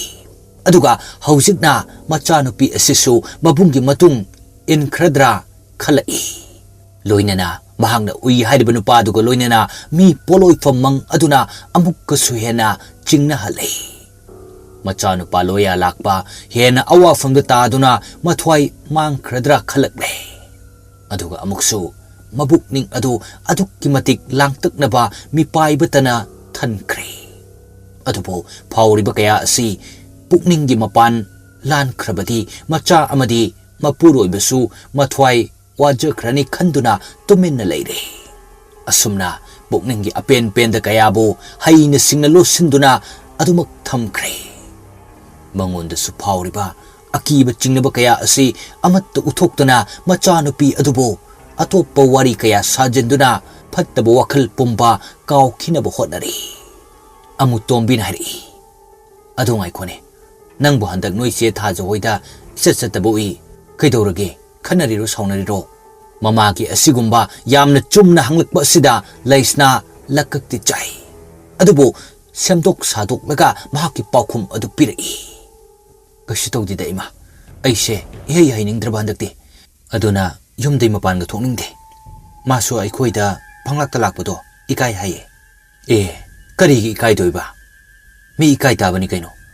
Aikoi tamoga nungsinaraga aikoi tamogi yumda panglakta laadi mina subaba makhankini. Aduga masu ikai kinidana. Adubu kaidowege. Hausikti noi tamosi yumda leiba makti natedana. Ado mi ikai ba haibasidi ikai bani. Aikoina pangai hairasu. Mama amutombin hari. Hausik kan gidi singaktani. Mi mamangdabu phajadaba sumaina yam free oina khangna chanabase. Ado sinabu phare. Mama mapa imung manung punna khangnaradi phai phatte do ngalingai da tana hobu yaitana. Ado khangde. Khara amadi masigi namada ka henba kaya tawbusu yauri poni. Makhoina tawthorakpadi adum mayamsi mamit naba jani. Laisnan hai. Adune aina hairise. Mi mamit nakini. Aiga hek maga polisisu mi ataina chibon ngangnaram doipone. Amutombina ngangna jasano. Mathau leitadana ngangna jarini. Asumna mama asina icham chamna dong haidokpa matau asida Laisna di henna nungai handre. Maramdi thajagi honglukliba mawung matau kaya aduda. Karamnadi mama asida tamduna wafam asi khanaruni. Numit sima adumak haukre. Mathangi numit ni. Thajang asidi ayuk yam nangana mikap thoglakle. Nahan kay hawgat pamatamdagi ngasina khara hen nangankre. Mama mapa ani maksu amat tahugatri. Amuk tumsillurabadi yararoi haiduna thaja phamungdagi hawgalakle. Mapan tholakpa matam adudasu khara mamli di tawri. Uchek wayasu machinjak thiba thoknarakle. Adubo sumang matonda horiba haikring pambi adudi mamli tawba marakta hainadaba poi ubada. Asumna thaja pambi aduda chanana hek yengsilure. Ayuk anganba oibanina nungsit nungsa sittabagi karimta ujaw adugi una singdu lengde. Chanana yengluba asida mami sami oi usa marak aduda karigumba ama tongduna leibadu haipet ure. Thaja kari sukhandana uriba adu kari oiba jatno haiduna mamit adu suktoktuna yengi. Phajana umalaktrabada ukong pambi adugi manakta changsili. Khara changsinba matam adudadi usa amada amuk phan chongkre. Thaja swai lawi. Aduga amuksu khangdadi khanglage haiduna khara amuk changsinbadadi ujaw adugi masa maringdu lengli tawrakle. Akangba una singsu tapna amamam marakta taba hori. Ukhom adu hek yobagadi matakta yengkatpada ngasagi mana ukiba adu machi lengdana tongduna leiri. Thaja kari jibano kari sano khanduna munna yengduna lei. Asigumba mahakna matakta nongkatuna yenglingai mikup asida ujaw adugi ukhong marumdagi kusa ama tapna thingdoraktuna thajada paige tawri. Adubo paige haiduna hek tawrkpa mikupta thajana mamai fat non tharakpada amuk sat chingsinki. Thajadi karisu khangaudabanina wakhalda asumna khanduna mangaksam adu metlaga lei. Karino sibo yongumbaga oijala. Ngaksam sisu nari baba hoi haudoubana phagadra. Asi khana amuk fat nongkhalakpadadi mahaki makoki hek mathakta nupa asiba amagi hakchang yamna akiba mawongda mamai onsinduna yanduna lerami. Matamduda thaja kimalladuna amuktang kanna laurumlaga lekthakre. Mahakna gyan tarakpa matamdadi imungda mamana seba tawduna lerami. Binana. Bima, nangbu gyan tarabo. Thaja kari sukumdi. Pamung adudagi tapna haugalai. Aduga binana amuk hari. Kamaina torino nangbo. Ukhong aduda gyan mangduna leramlibadubo. Asi hek harakpa matamda thaja khangning ningsinglakle. Mahang ukiba pumbado. Wari loinamak amata chithadana mama aduda tamle. Mapa adudi wari adu tarudrabasu machanupi asida kihan khanghale haibasi khangduna haikreng manak aduda haikreng pambi adubu munna yengdun lei haina balai haikreng laihau lai ili haina madu oknaraba jala natraga karino khali somdana lanthoiba masa mau adu ithin thindok padongna tawri phamung aduda mahaki masa nungai taba manba aduda saphabasu manakta phamduna phone met galai saphabana hai nanguna sadubu ihe hainingdana ui kaidorage lanthoibana hai as khangdi to isasi inam nami saru sayang se inung nungai ti thabak awaba ma surubaga chap manai saphabana hai e kari kari toruge ha kari toruge nangbo nasa sungumdaba nangna khangdi ngasidi yahobusu khara thengi pung 8 muk taramle yam kuini tumubai nasa namsin bo irangoni da khangdi adu nar karino saphabana hai adu imana walking ngak thomina so hairame hawgalo chanba tawse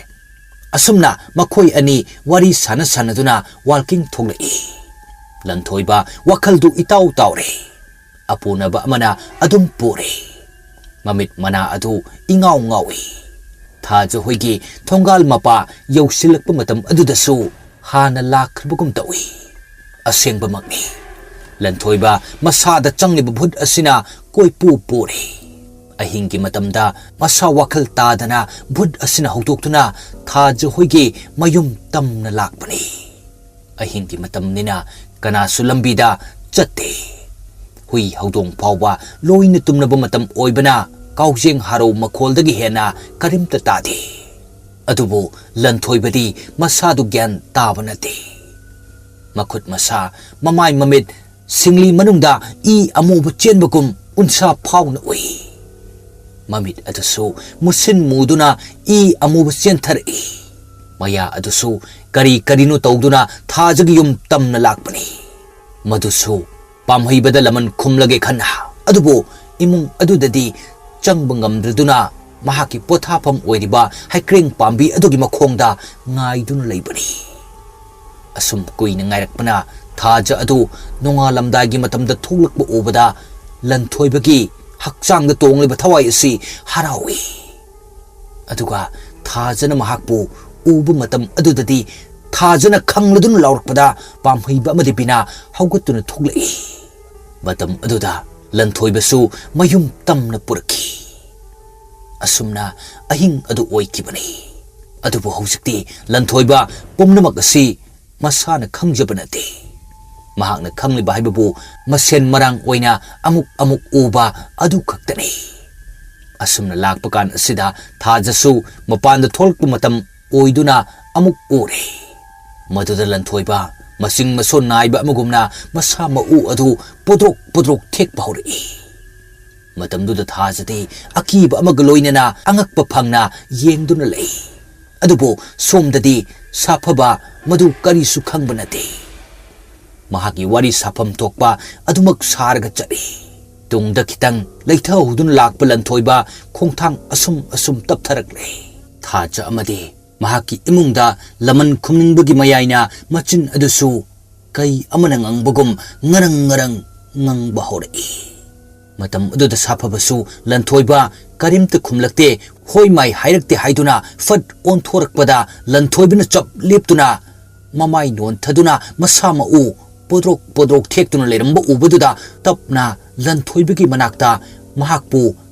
kauraduna sangsilai somdasu thajana makhoi anigi matau asi yengduna kina leiri adubo saphabana sangsinduna lanthoibagi hakchangda tap launa pairakpadadi lanthoibadu gyan lakne karisu tawrudaba amagi mongumna mamai adu nongkhalaklaga mahakna oina ingakna kauri kaidorgi taw saphabana kaidorgi nati kariyuno nang leithawri dudi nang nasa nungaitrabo ha aibo asi haiduna mamai mamit adu koina nanjai aduga ngaihak leiraga khumlai lanthoibana ai karisu tawdena ha karisu tawdeda saphabana hai adu kharaga chatkisiro नत्रगा हलसिरो लन थोइबन high चटकिसे Kharga अदुगा हलसे साफबन high अदुदि लाओ अदुगा चलसे असुमना मखोई अनिदु अमुक मखा ताना चटख्रे अदुबो थाजदि angakpa ama oheure wari tamak taramba adu mamitta ure matamduda akibagi mathakta hena nungai tabu poglai pharasu patrasu mahakna loinaramba misak amana asumna awaba tabakan asida nungai tabu poglai adubu nungai tabu poglai haiduna kari upai di tauruni adugi sumatakta mahak uba matamda lanthoibana oirakkiba saktam adu yamna kiningai gi masakni Thaja wakal aduda ungduna imungda changkre ngasidi Barjalal amadi Purnima sem sare makoina hainaruba ukil adusu yauna loyagi imungsu court laknaba khanghankre case asibu mai paknanabagidmakta makoi yamna chetna thajabadi thamle adubu kaisu khangjadraba kaisu leijadraba syamgi imungnadi karibu asa tauruni matam kuina upai leitana lakba adu hausik oirib asidadi haraubagi mami kharadi tari aduga somdadi thaja masigi matangda thoinadi ikhang khangdre khangdabagi maramdi leisna su mahaki manakta kaya lakidre aduna maram oiraga masigi matangda phajana amatadi khangdre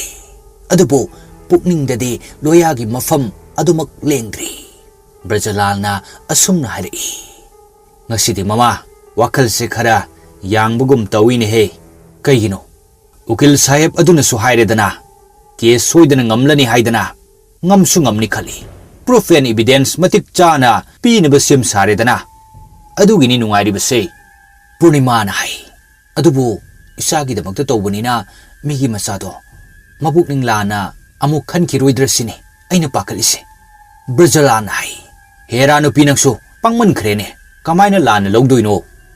magi phanan ba tobiraga aikoida muk lana khaladi jailda adum leiba taba Barjalal adu haifet muttek pugum tawi adubu Purnima na mahakna phungdok ningliba adu mayek sengna sugaina hari angang do aikoi ibemaga yamna chana jai hai aduna angang do aikoina logtho asu ichanu pidudi aikoi gi inakta amuk thamdoini do adu sumatakta moi bababu mihat pa angang duda isanu pile heningadro Barjalal handakti saken mingsel aduda ngayak munna yengdun lei karimta di khumde makhatana asumna Purnima na amuk hari aikhoina mapani mamani haiduna angang singdubu aikhoigi apambata tawani haibadusu makhoina yara oine aduisu matakta makhoidi maromdum lepsaba ngamledana hujikti aduna amuk phatanungda thokadra yamna pakhaline hera aduk yam wakal pisalunuda isanu pina pamda pamabu oirabadi nupa machado aikhoina amuk sembiba yaidana aduidi irai lairedana as moi babagi ofamdo ai yaba ngamoida karigino aduna amo o haina baleri tudi phaki bi sei nongmuda sungangi haina mihat paibase adugi mihul amadi adum lei haina riduni asumna nupi oibagi haunabi pangkhanda khanjinba wakal piksin ganba amadi phatta loksing sanaba asida Barjalal haifom khangdre adubu tawgani haina khong thangjilurba kawbanina thabak asi chatnaba sim saduna makoi thoglakle lambi da pau phaunaduna syamgi imungasu punna high court tamna chatkre somdana thaja yachanglakpa matamda labuk lomda uriba asang aman singbu yengduna leiri haukraba kayasu ningsingduna mamitta pira sinthana leiri adubu tunglomdagidi kanagomba amana mahaki manak tamna tuminna luna changlakle mafam asisu palioi tawba mafam oibanina isuk sui amam angan sinaba matamga oibagi pot khudingmak masen marang oina tawi asumna tapna sum changsilakpana thajagi lengjum adu yogdore lengjum aduda paigi hek tawrakpagi tingthorakpada thajasu onthorakpa mapa tarubagi khangladuna lauri as khangini hingsaba lanthoibana khangangena tawribadi khangtaba thajana yam thajati nangbu nasa kamai tawrge khara nungairabo Nungai la ise thajana ado nang lana di khanuko asi haiduna thajadu suktharap tawi mahaki sukthabagi maram adusu lanthoiba khangi adubu lanthoiba wa makha taraktringai amukasu thajana hangai safaboidi kamai tawrike unadabasu kuire aisu yumdagi ithok thoktre lanthoibana hai aikhoida ta leire da namaso thajana ado kaidourage ngasi yamna thajadana laisibo sumlaini somdana pamhaiba yasanglakpa oibagi machanupi adu uraktabada thiba horai jingnaba pakhatpa oibana machanupi adubo kauduna thirai mahakna kaubagi makhol hek tarakpaga lanthoiba sakpham ama onkre wa thoina nganglamdana chatlage haiduna prabrap chatki aduga thajasu ingak ngakna lehui lanthoibagi handak urakliba sakpham kaya asida thaja tasingbagidi kirabani adubu karibudi hairuni karibudi tauruni asumna lanthoiba tung handuna khongkap ahum mari hek thang kibaga mafum aduda pamhaiba phat changi ibema nang lisida kaidoriba yasang lene imungda changlone thaja mahak lanthoibaga wari sanarambani haibadu hek tamge tawduna onthorakpadadi lanthoiba leiramdre maduda thaja amukka hena ngakle mapa aduna hana mamangda haikiba kaya adu tahawrabasu thaja wakhal fatharaga lakbani adubu ngasi ngarang uriba asidadi thaja hena mayek sengna khangai madudi lanthoiba hanagi taibang mi lanthoibadu natre haibasi masina maram oiraga thaja yum tamna praprap chatkre mahakna khonglei thuna chatkiba adu ubada praprap inaraktuna tanai aduga imung hek yobaga machanupi aduda themjin wahai hai bahuri pamhaibana yengoi ibema nangse khara section haningi hausik matamse yam phatre asumna pamhaibana wa makha taba nangdringai thajana thalaga wahang hanglai lanthoiba kaidorage pamhaiba machanupi aduda munna yengi phamung nakal aduda phamtharaktuna machanupi adubu amukkasu themjinge torukpa mikupta thajagi nikli tawwa wahi aduna khonthang yeire thajana lanthoibana hausik oiribase kamaina no haibio pabung aigi wakalda leiriba chingnaba kayase kogalo natradi ai asi haiduna thaja mamitagi mapi tapna sintharai madu ubada pamhaiba sor sangna hondoktuna mahaki khangjaba pumba tamba horai nangi ima baba se nangi khanbada yamna pakhale maru oina nangse mapok mai phattaba haigadoira natraga dasa pangde haigadoira ama kanna tawri madubu ngakthoknanaba aina honabani maduda marak adu khangthat thalaga thaja khonjal kitang hauna hari aigi phanaba honabada migi masagi phattanabu oire natra nate ibema adumna suhaigano natraga karigino aige hek loinaruba mi khudingda asumna awaba tahalise ha haibiu baba lanthoibase kayama akaiba tawrage asumna thajana kabli hairakpa asida pamhaiba wa machet ama fabu khumdre adubu mangolomda pot ama takibagi makhol adu makhoi animak tari maduda thaja mapi adu teithok tuna imungdagi thoglai adubu mangol hek yobagadi oiramliba fibam aduda koktagi ton fawa thiau launa chukni mangol aduda ningthi jana yomsilaba box ama aduga sumang adudana ningba kaina handuna chatkraba loya lakba madu ubada thaja amukka hena ningba kairi matam kuina ngaijarkpa loyabu ikhang khanghaudana mahaki manak asidagi waruduna chatkrabada thajana karamnadi penjana lehogani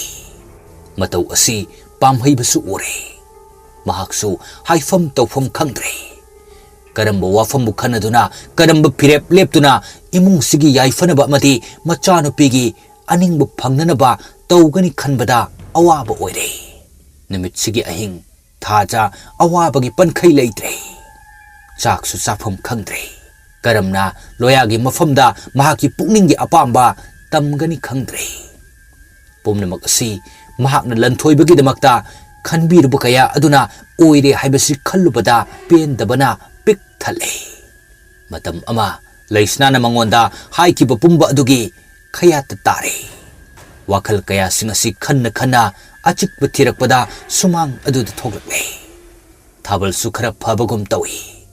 सुमांगदा ngayhak chataba matungda mangol adugi darida kakhallakuna ukhong ten aduda nga thadun phamle somdana lanthoiba masa adu khangnung nungai rakte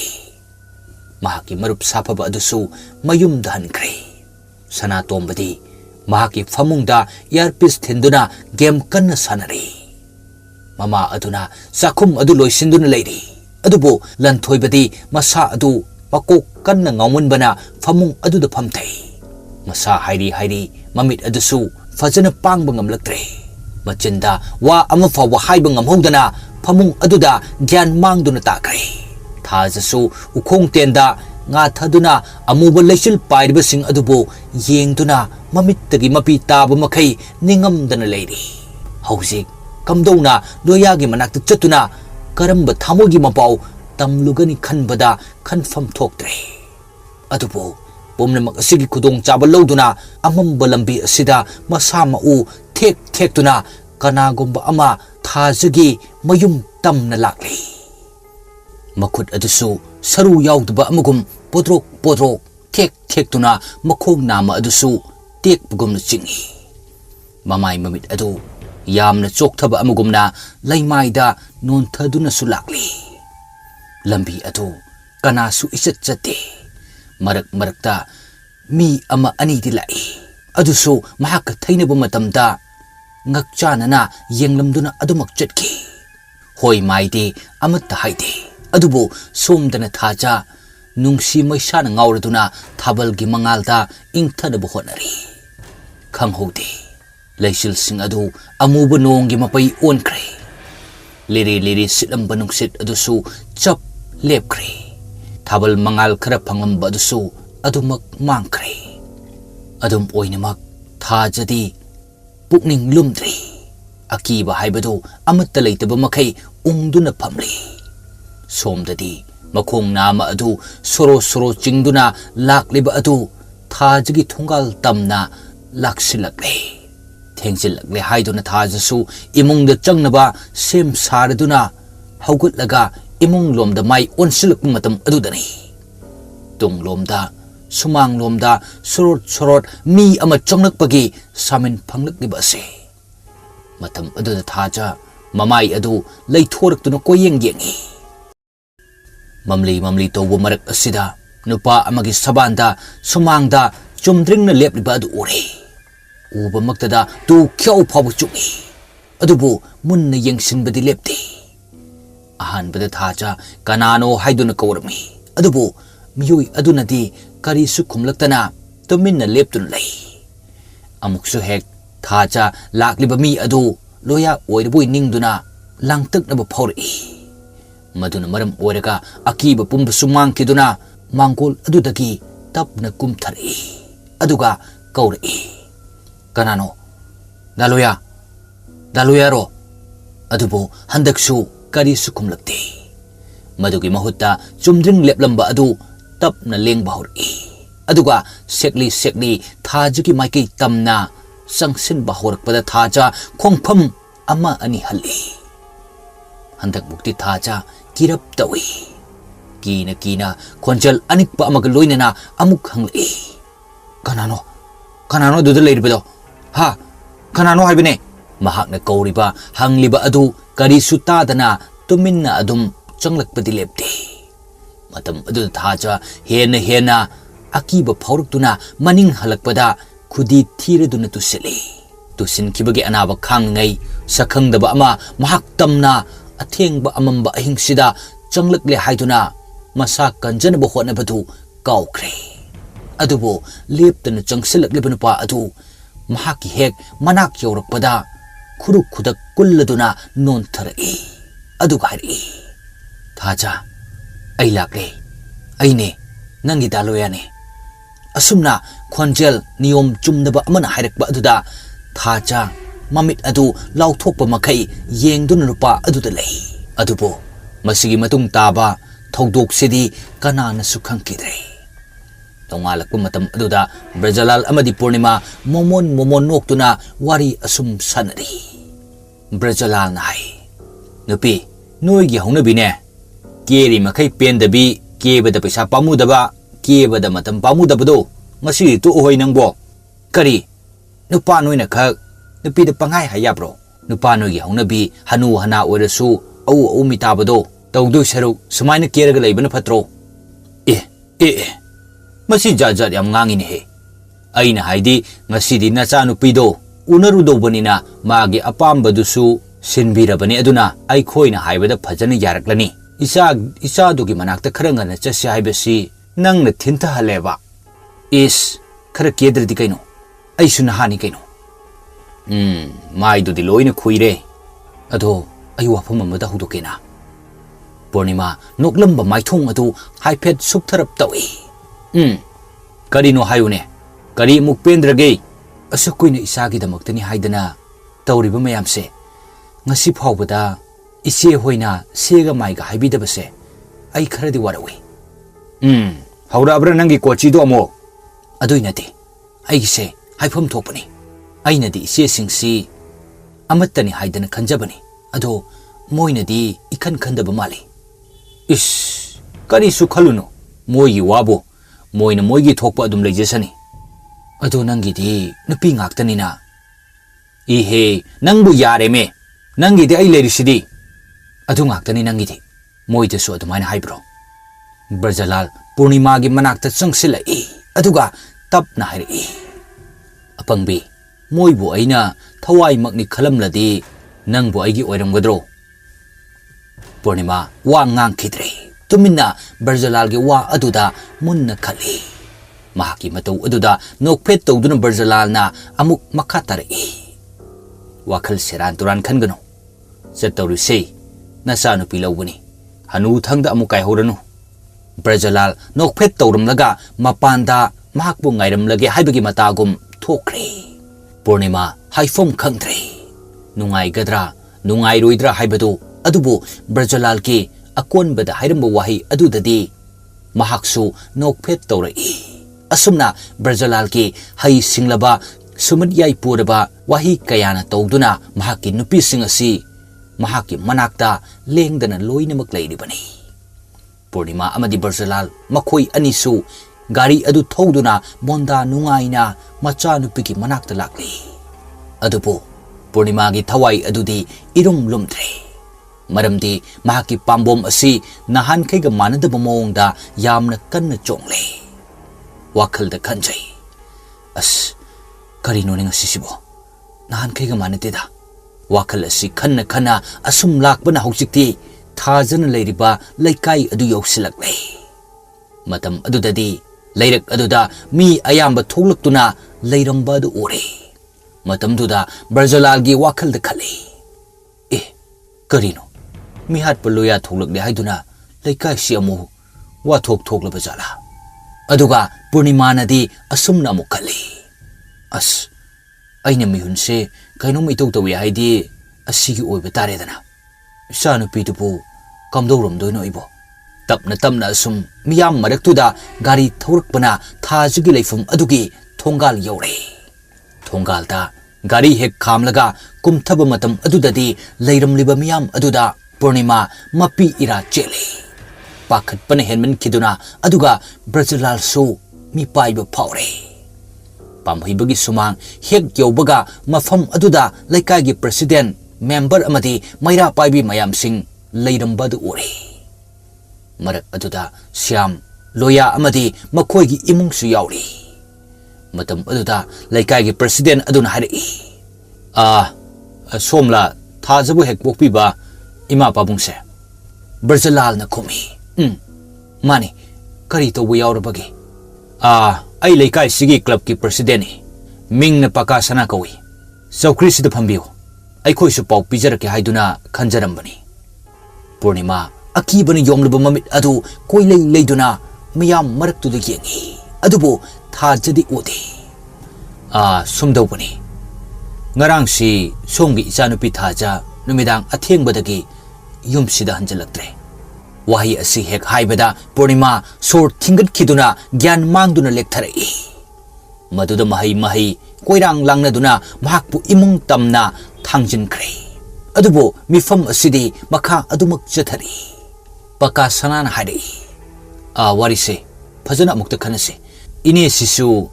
aina wahi soikibadagi haigadori bar khangdre gyan mangkre masigi damakta di aibo mayamna ngakpiyo wari se ekta samjilage ngarang si thaja numidang hangsit langbu oina mangol asida phamduna lehubani mahaki mama binan uhowi hai adubu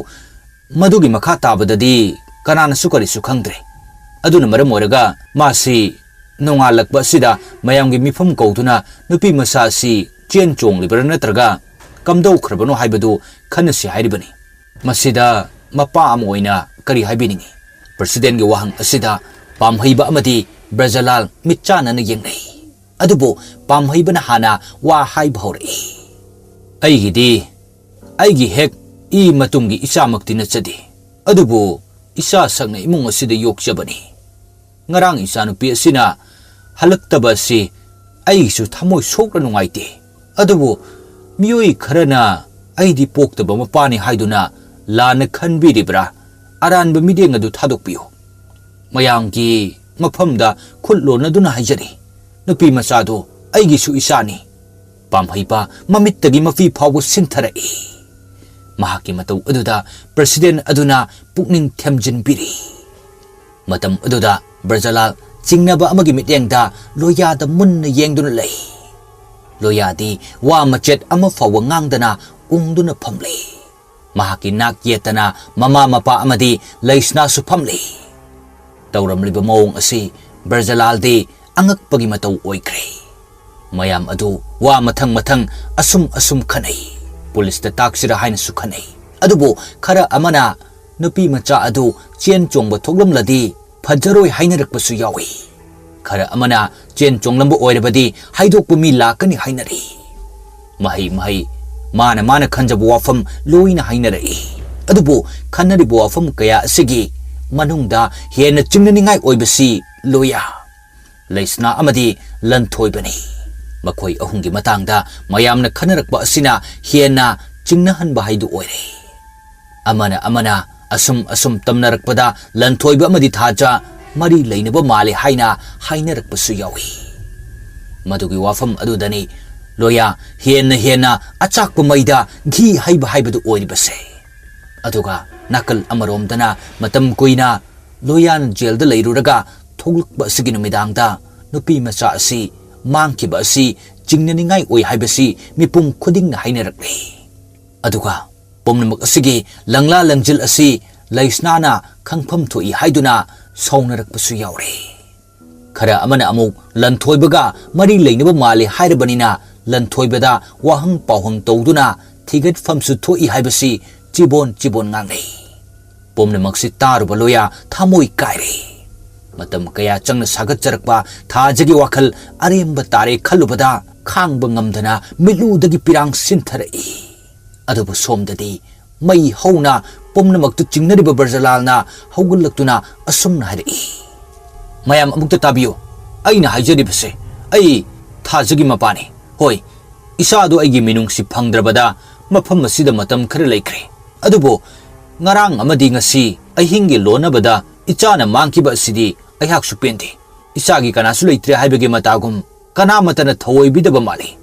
madugi damakta mappa aina chauna lanthengna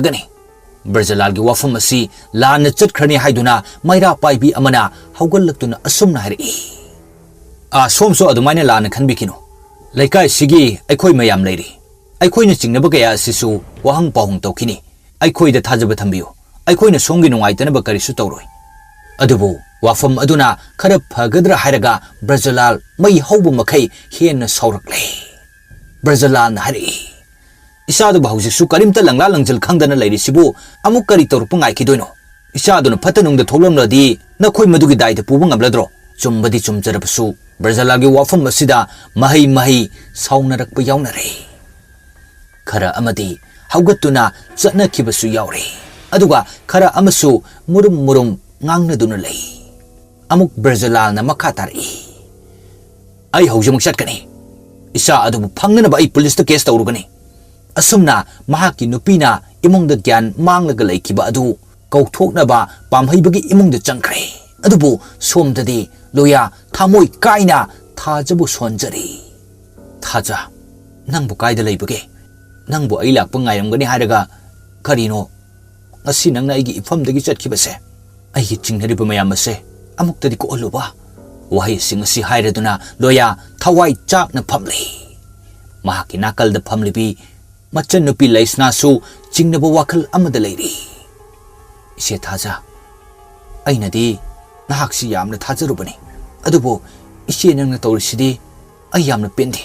Ibungbu awafamda tare haiduna hekta miraiba adudi isegi thamoido karamba thamoino. Adubu somdana lanthoiba phamungda heptuna mamittagi mapi sinthana manakta phamliba saphabada paudamli. Itaw ai atei karisu mata khandi. Adubu thajana karisu haramdana mangkibase tofum khangdi. Aigi oiba phanglaroi khalasu mana lengdana leiraga aina nungaijabani. Aina isa iyo tik tik launa phadrasu mabu uradi anabu kaubani. Ngasi hojik aina phamungdagi hawut kangkhatpa nungaitrise ma urabadi khara phagadabani. Aduga karigino mayamsina aingonda loina chingnarisibu karimtasu hawgatuna tawba ngamdaba aina thajaga loina rui haibagidamakta aingonda aranbu midyeng yenglibase ai khara pende saphaban harei. Adugi wadudi thoina khanjaluno. Loina rupa kawbanina chingnaphamdi thoi. Madu phananaba aikhoina sengna pau tamlaga loiredana. Lanthoibana adubu laikai sisu khara henmale. Yumdagi mapan kaya thoksadaba ise moina hekta chingni. Aina hojikpu nupido pami natraga mangalagena tawba ngambagi pangalsu leitrabase hekta makhoina lana ubi. Saphabana yarese kasu khalurano. Aisu leirisidi aikoi mayam leiri. Asumna makhoi anisu wari kaya asi khanaduna leiri. Adubu matamna asum haukiduna numidangi matam yaure. Leiramba tilamba leikagi mi khudingsu tapna tapna chatna khiduna thajagi mayum asi kanasu leitre. Supnaki pamhaiba bina brajalal amadi purnima khakta mangaire. Mai hauba makai sauramba brajalal su wari kaya asi tabadagi karisu haikidre. Adubu machanupi asibu phangnanaba wadi khanari. Somdana leisna mabung loyagi mataudu ubada ningam jadre. Wakhal sing asida bhab oirudadana ngasidi numidang chak tokpagi kolik phengba si leisna matumta maningda phengdun lei. Mama mapa hoisu kari tawrabano ngasidi imungda changduna leinakre. Leisna di wakhal asida ungduna kon phenglingai tunglomdagi nungsit ayingba ama tapna liri liri silai. Matamduda masa maudu ingtharakpadagi ingli laurakpadagi wakhal lakle. Madudi matumtani maning sida kon fenglibase. Nahan kaidi mamana sangduna pengbani. Adubu ngasidi wakhal amuksu khandokle. Madudi karisu nungaitaba thukloi haina. Asumna asum kon penglingai maninglomda nupa naha amana yamna wabagi maongda sor honba adu mami sami oina tarai. Maduda laisna swai heklawi. Kon penglamba adu chap lepi. Adubo makhutadi pengliba kol adu paiduna haugalai. Aduga maninglomda yengi. Hainabadi leiba jani. Kida kisala adi wakhal loina makawi haibase. Kiri haiduna imungda changbusu tawdi. Aduga imungi mi kauthokpusu tawdi. Supnaki akiba si hena khangingba langtaknaba helaktuna akibada mai onsili haiduni. Masimagni laisnana tawribase. Kiri haiduna imungda mama mapa kaubagi mahutta onsinduni yengli. Khonjal thoklakliba adugi maikei. Yengsiluba matam asida wapal marum asida mi amagi mami chawna taribadu ure. Uriba sisu mi du phambagi mami adubo ngaihak leiraga mi adu haugalai. Haugalakpa matamdadi mi adu adukki matik wangi. Madu ubada laisna jing phau lawi. Hakchang pumbase. Adubo uriba adu yenglingai khanghaudana mahakna pairiba kon adu fat nanthoktuna taki maduda kon tabagi khonjal ahuba aduda laisna khangprek khangladun lauri mahakna laurakba adudadi imungdagi loina chenthori matamdu laisna thak thak niktun lenami mahaki matau aduda khangladuna imungda prap prap butsindun pothali mama aduna kupsen senaduna numitsigi ahingsima haukhina basini adubo mabung loya asidi mahakna yumda tholkpa matam asida oiramliba kaya asi ubada tawfam khangdre mangonda akiba haibadu amatta leitre aduna maram oraga hena hena khangningle haiduni imongsil toriba si chap chana khangdoknabagidmakta maning thonglomda tholaktuna lei aduga laisnana ukiba adu mahaksu ugadra haiduna wapal marum aduwaida sangsili ngayakti mahaksu koyeng yengi adubu karisu udi adubu tapna nungsit ayingba ama silaktuna wapal marum adugi wangmada nupa manba ama lepadu urakle matam adu loyana mi adubu kawi adubu karisu kumlakte tuminna leptuna lei maduda loya hanjin hanjin kausili adubu sukhum hek khumalakte loya hena hena langtak naraktuna wapal adugi wangmada thorak na bakhonai adubu wapal adu kharasu kungbanina pak hek yade chap yungna leptuna leiramba mi adusu tapna mamai onthokkhiduna chatpa haukhre matam aduda loya hena hena langtak naraktuna wapal adu namduna phaudorakle mahakna phaudorakpa matam adudadi mi adu phanayam sangna chatkhiduna lambi sorok adu yaukhre mahakna chatkhiba matamda akoibeda thaliba bulbsing adu mut tawbagi mawongda khabli khabli ngali maduda loya chap chana khangle madudi mahakna uriba si mi nate achamba karigumba amata nate haibase maduna maram oraga mamang thakta asigumba kaya kaya thengnarakibana thoina akibadi leitriduna karino khangdaba asibu innaraklibani asumna loya senchat chatuna mami adubo inarakpa aduna haujikti bus stand adu yoksilakle mafam adu hek yobagadi mami adu mangkre matamduda loya khangle madudi bus stand asi achamba natre mamang thakta thawdok kaya su thokre aduga haujiksu thawdok kaya ma leiri haibase aduna maram oraga loya mafam aduda koilei leidunu yengle thabal sukhara phabagum tawbanina pumam mambadi nate pangtheng theng banatrasu lambi si mi ama phabu ude gari su amatta chendre matam asida loyagi wakalda ama lai madudi mahaki machan nupida hek hek aki akhang thogalibasi masina soidana oigani haina maduna maram oraga mafam asida kari ahenba thongdok ama amuk thokhiduna laisnaga mari lainaraklibuna haibasi khanba horakle asumna khanna khanna leiringai mang leiriba adudagi kariguma posak ama takibagi khonjal tari doya mahaki purit khauta koima maduna phone adu lokthori phone adugi flashlight thanduna mang adu tamna tapna changsilabasu makol adu hena hauna tari maduda loya hena akiba masu phorkle tapna changsilakpana mang adugi hek mamangda leptun lei mang aduda torchlight aduna kapsinba matamdadi manung adu karisu ude adubu manungda tariba utsing adudi angakwa mawongda tapna manungda paiduna lei ngayhak yenglamlaba matungda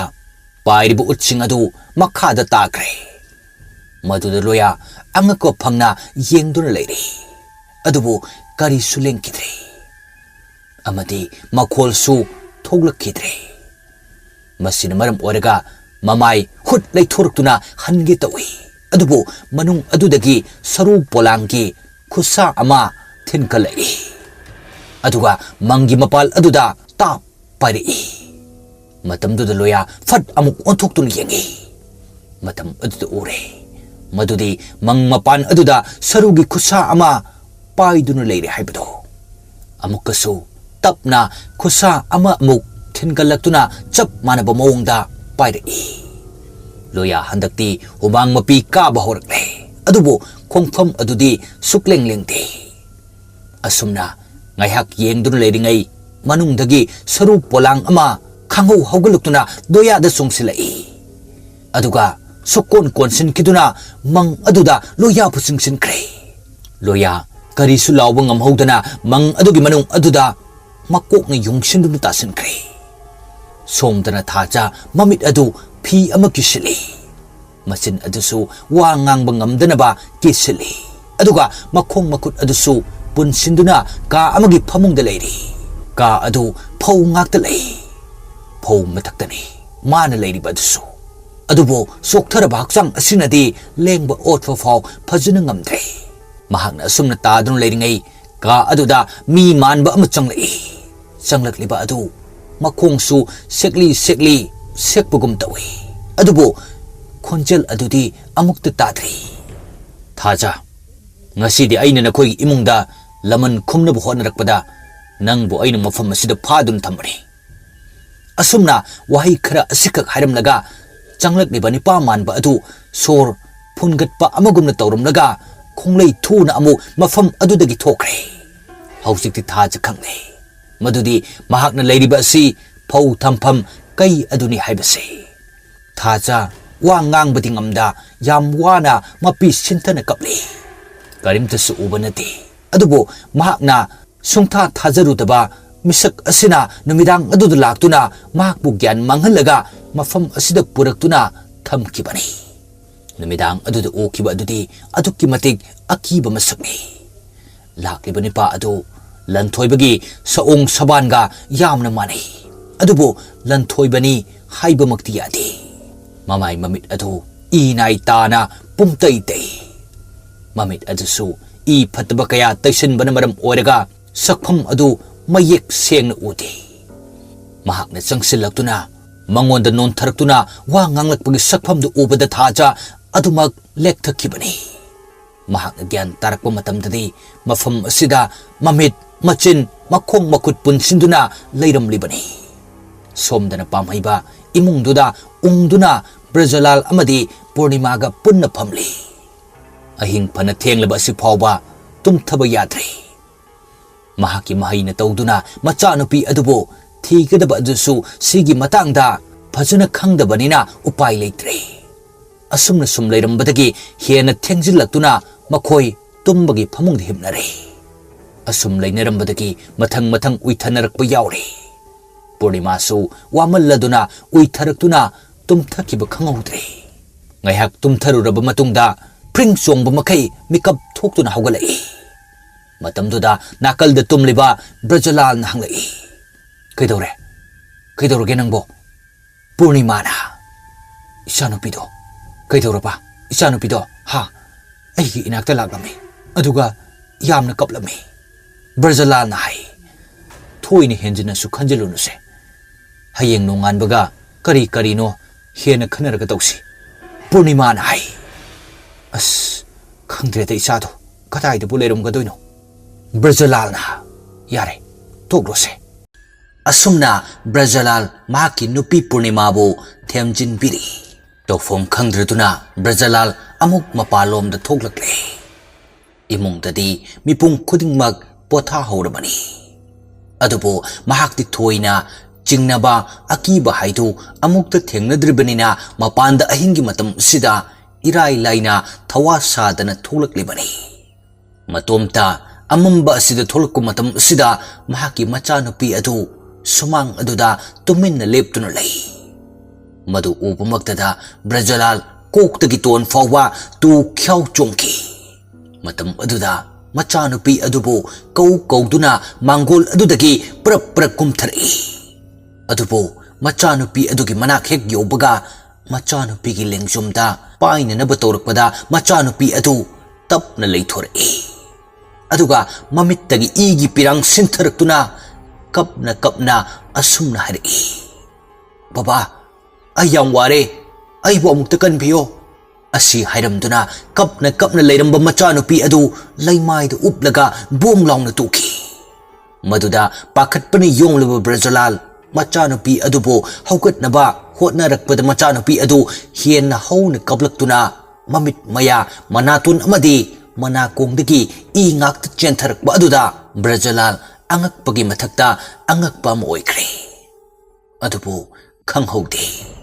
tunglomdagi thaja adugi khong aduda paiduna amamba marakta kanna chingsinkhibada Brajalal upai lehodana lauduna lewi mahakna lauriba adu hawan kiduna imungda pothaduna leinariba mipum khudingmak senthoraki maduda Purnimana asumna pakat hangai oi baba kaidorage adu kana lauridubo Brajalalna thaja ibema thaja asumna makhut adu thinduna masabu chingkiba maikai adu tamna chensinge tawi adubu tungdagi pamhaibana konsilaktuna yali aduga hari pamhaibana Brajalal amukta ngaiko amukta tapthako mahakna tawriba adu nupi ani asisu ngakladuna yengli makoina ngakliba adu koknanaba pamhaibana asumna amuk makha tari amukta ngaiko Purnima Brajalal se amukta yalo aina koibu gyan tanan buwari lige amukta phawna puroibase asumna hainabadagi Brajalalna ngawphing machabu pokiba mafam aduda chensinge tawba asi mayam changduna phare aduga mangonda pusilaktuna punna phamli Brajalal de mahakpu phajinduna machanupi adubu kanba chatpa athingba pi haiduna sauri adubu pamhaibana asumna makha tari amukta tapthakor Brajalal nangna haujik ngasi uribado mitrangni amukta gyan tako aina hairibase Brajalala karigi mitrangno isado ai imangmukta lepambado yamna wana teng tharaduna mahangna tawruma phibamdu kamaina mitrangni haidoino Brajalal sauningba pendaba langtaknabagi mayaina khonjel hauna ngakle pamhaibadi pumnamak asi khangbana asumna wari adu liba hori amukta tako aina hairibase mitrang nalamdaba tarabadi nachanupi adu imung sida chensilaktuna kanbiyo hairamgani madu natana sumang sida matomda leptuna nang tholakpa ngairamlibado nachanupi nattabagini matam aduda Brajalal khara taptharakle pamhaibana hairiba adu achumba manba khara yawba aduda pamhaibada onsilaktuna yenglai aduga pamhaibana amuk makha tai masigumba thongdok kaya asi aiti toina thengnarabani aidi masigi matangda khara sukhangi adunani aina hairise Purnimana hai adu bausi aikhoi kaidogani pamhaibana taw aiwa haige nakhoi mamanglomda yum amakhak lei imungdugi ahandu rani kawi mapuroi belai kidre aduga machanupa ani lei machanupa ahan adu haujik layong khangdaba amakanna nari madu aina chingnabadadi aigi imungdagi phattaba saroi ngaroi tanthokkiba adu soidana nupa macha aduda changkiba oigani maduna maram oraga ai mangonda yamna chingnai maramdi mahakna su isa nupi se mitai haibagi wari takre haujik mana phamungdi hiptuna masa sona leijarabasu changkriba thawai aduna mahaki haksang asi khulaigum sijinnaduna tawningbata tawba soidana oiramgani adubu masi hekta mayamda taktuna makhoigi yumda thijillurabasu aina khaliba asina lalamba tarati aigi phajaphamsu leite aduna kanamtada haidana nakhoida hairibasini Brajalal wari asi taraduna asumna tapna wa mathang hangba haurai adudi hausi aikhoi kaidauba tai pamhaibana hai madu yamna tangai fadaba wafamni aisu khalibani asigumba saminse amuktang phangladi kharadi upai leigani haiduna ado ithengna khidringai ngasi asumna torba si ishorna tanja pibirabani hausik aikhoina tawgadaba asi karisu nate yamna laiba ngaktani ngasidagi hena chonthakibada ichanupido hena kudong thikiba yai masi hek palakpada Purnima kappa haurakle binasu thamoi kairaduna hik kapli Makoi anigi matau aduda pamhibana asumna amuk harai. Nupi noibo adu maina ke tawkinune. Tawdoribase soiba yaba nate. Aduna noina adumna wakal sontharabadi kamdawna mai pakani. Ibema thajagi wakal khalo. Aduga nathona singdo phudoro. Asumna amuk harakpadagi binana purnima bu themjile. Aduga pamhibadi makoid onsinduna lalong sinba horkle. Pamhibana yumse thadokpadi yaroi. Aduna binananga purnima nanga lehoro. Binana hai. Yumse de kamdong na nupi aikoi anikak lehogani. Pamhibana hai. Kigano kadisu tawroi. Imong dagi sugan hendokano. Aki akang tawra asu nabuk ningda chien na isorbo ningjadun leyo. Aduga amana horen ay manba natraga Brazalal manba kaya na nakoibo imong dagi thonglak na masilakani. Matamduda suktok thokano. Aikoi ani oiradi nakoi na su iday lay na khangani laklibase aikoi ani ni haibase. Adu nataba atopadi aikoi yamna malabasu maduda pangthagano. Masida nakoi ani na imong sida lehonaba pambayni. Aduga Brazalal ibani di chalase. Ay lambida chatna tawgadaba kaya adu loina hairage. Masi haina duna Brazalal amadi pamhaiba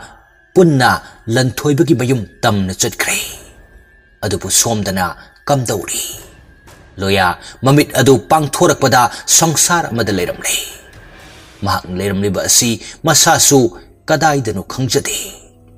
Mahak uriba haibabu school amakakni. School adu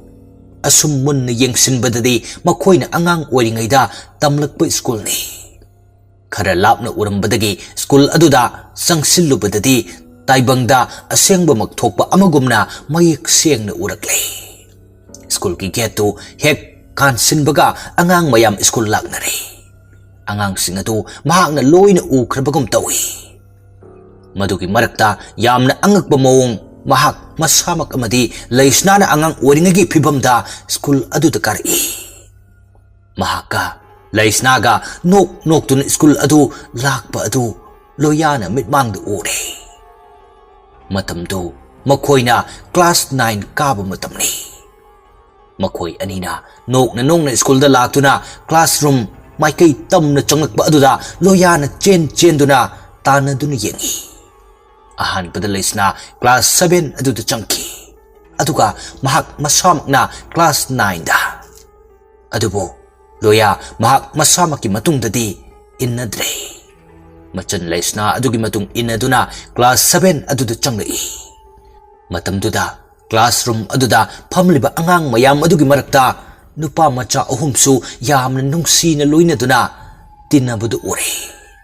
Nupa macha singdu ubada hana mamang takta ukre.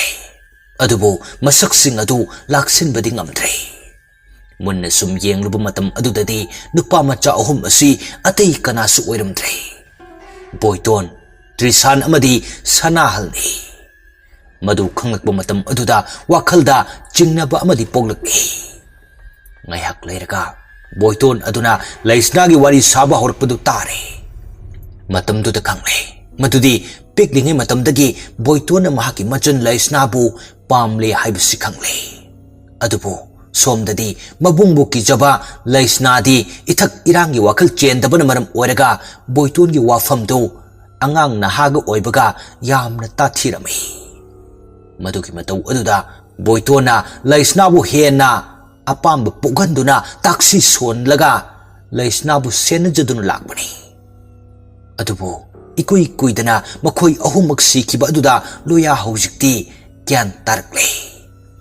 Madudi laisnada aki akhang thogalliba thawai asi Boyton gi thawai soidana oigani haibasi chingnare.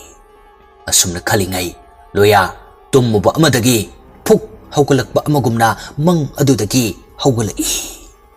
Mahakna haugalakba matam aduda mamai mamit uttana pumtaytay.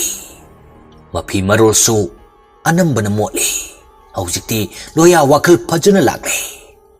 Maduna maram oiraga mafam asidagi yamna khunglai thuna chalai. Mayum tamna. Somdana kamdawri. Machanupi laisna phamungda potha handuna mama aduga mapa adugana sangli. aduga lambidana pamhaiba amadi Brajalal makhutta karigumba ama fau paidana thabal khara phaba lambi asida lanthoibagi mayum tamna laklei makhoina asum lakpa matamda lambi da laptakna amuba ama makhut masa koyai haituna chelakpa adu ure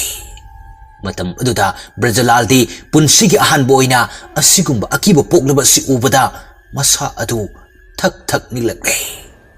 masam mana chap chap yungba makai chalamba adu chap leptuna lei mahaki matau adu ubada pamhaibadi khanglabani asumna themlei kigano kirabadi upai leroi adubo Brajalal karimta khumba phau ngamdri pamhaibagi tung oirapna leptuna lei pamhaibadadi uriba mong adu angakpadi poi aduna maram oraga mamit adu suktoktuna yengle adubo asum chalakleba mong adu yengsilubadadi mi asum malakpadagi pamhaiba wakhal manglakle loinana khara naksilakpadagi loya lakmani khangpadagi pamhaiba wakhal khanging ingi adubo Brajalal di hawjiksu akiba adu handi loyagi sakpham adu oragana amukka hena kiraduna Brajalal kanna lauramnaga chenge tawi adubo pamhaibana pharaga gyan tahale maduda loyana asumna hari aina chingnaba mayam lei madu soidana chumgani thajado asiba thwaina chenbani madu tabada pamhaibana su asumna khumlei ibungo thengnaba sitani am chare thajagi leifam aikhoina chingnaba su lei mafam madu chache aikoi puna loyana ha kadaidano pamhaibana lei chingnaba lei madu lanthoibagi manakta soidana oigani loyana haibadi pamhaibana lanthoiba hawjik mangonda mahaki masada tongliba lai asina masina tawtuna aibo aigi imungda laman khumnanaba upai torpa soidana oigani loyana adudi aina khaliba asigati soidana chanaramlagani asi hainaduna makoi ahum punna lanthoibagi mayum aduda lai mayum adu hek yaksilakpa aduaida laikai aduda leinaba huising anambana khongba amadi kappa horakle matam aduda Brajalal di hena akiba pokle adubo pamhaiba amadi loyadi hena pukning changna mafam aduda changlakli thongal adu heklan silakpaga sahum amadi makoi ahummakta phaurai madugi matam aduda somdadi lanthoiba heblamba adudagi mamit adu musinmuna nokphet tawna pangthorai aduga tapna phamung adudagi hawalakle imung sida karisu khangdana ningaidana rani amadi sana tombasu hiptuna tumli pamhaiba makoi ahumsu sumang asida chap leptuna yum asida munna yengli Brajalal di kiriba kaubanina yum sigi akoibada kari tholakadabano kari udoino haiduna koilei leituna yengli yum asi maitei yum sani ariba yum oibagi ina sukopi aduga hek amam atheng asida ubudadi akiba poi tanja asida pamhaibana asumna hari nakhoi ani taw aikhoina laklibasi tasengna khangdur lakpanati hena chingna manbadagini aduna mi kanamta da khanganba uhanba yabanati aduga aikhoi ahumna yamna thuna isanu piki leifam adubo thidoku mathau tai ibong loya nangna somgi nakal asida chalo Brajalal nangna somda chalo aduga aina akoiba si koyeng yengge madu hairakpada Brajalal di amukka hena akiba pokle adubo karimta di haide mahaki akiba matau aduda ubada asumna pamhaibana hari Brajalal karigino adu kyamna na thongna halibadi nangna na thongna leitrabadi ichanupi asi karamna awafamdagi kangani aidi ichanupi adugi kari su thokpanati loya lakpasu nungsirubu kaubagi siba kidana tawribani masida nangna adumaina kitik kirum tawradi kamdongna tawgani matam asidadi Brajalal machanupi adubo mamita sangsangna urai kiramba manba maithong adu sakpham amada sat wansan kituna mahakna hana mamang thangduna machanupi adugi leifam ꯂꯩꯔꯝꯒꯅꯤ ꯆꯤꯡꯅꯕ ꯑꯗꯨ ꯊꯤꯕ ꯍꯧꯔꯛꯂꯦ ꯃꯗꯨꯗ ꯂꯣꯌꯥ ꯑꯃꯁꯨꯡ ꯄꯥꯝꯍꯩꯕꯁꯨ ꯊꯧꯅꯥ ꯂꯥꯛꯄꯒꯨꯝ ꯇꯧꯏ ꯁꯣꯝꯗꯅ ꯂꯟꯊꯣꯏꯕ ꯐꯠꯇ꯭ꯔꯕ ꯊꯋꯥꯏ ꯑꯗꯨꯒꯤ ꯈꯨꯠꯂꯥꯏ ꯑꯣꯏꯔꯗꯨꯅ ꯃꯃꯥ ꯔꯥꯅꯤꯒꯤ ꯀꯥ ꯑꯗꯨꯗ ꯆꯪꯂꯛꯏ ꯑꯗꯨꯒ tumdun leribong mama aduda munna yengi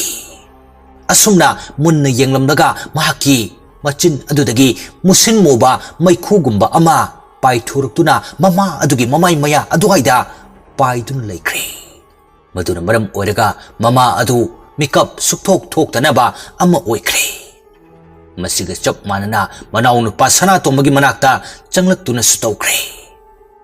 asumna tawramnaba matungda Lanthoiba nokphet tawduna makhong adu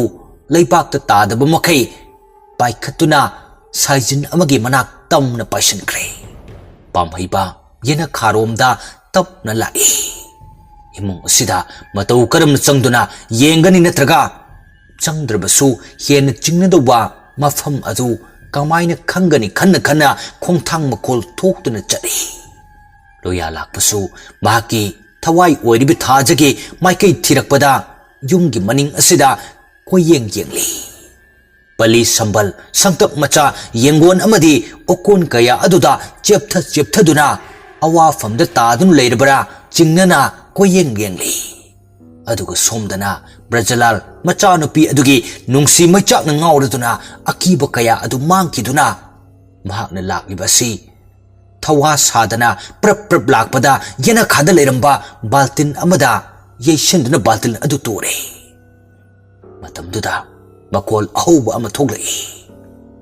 madugi makol adu tabada lanthoiba tablabna khonjel thokna nokla duna saijin amada amu koichong chongli aduga yumyai aduda panchong tharaklaga chap yung lepi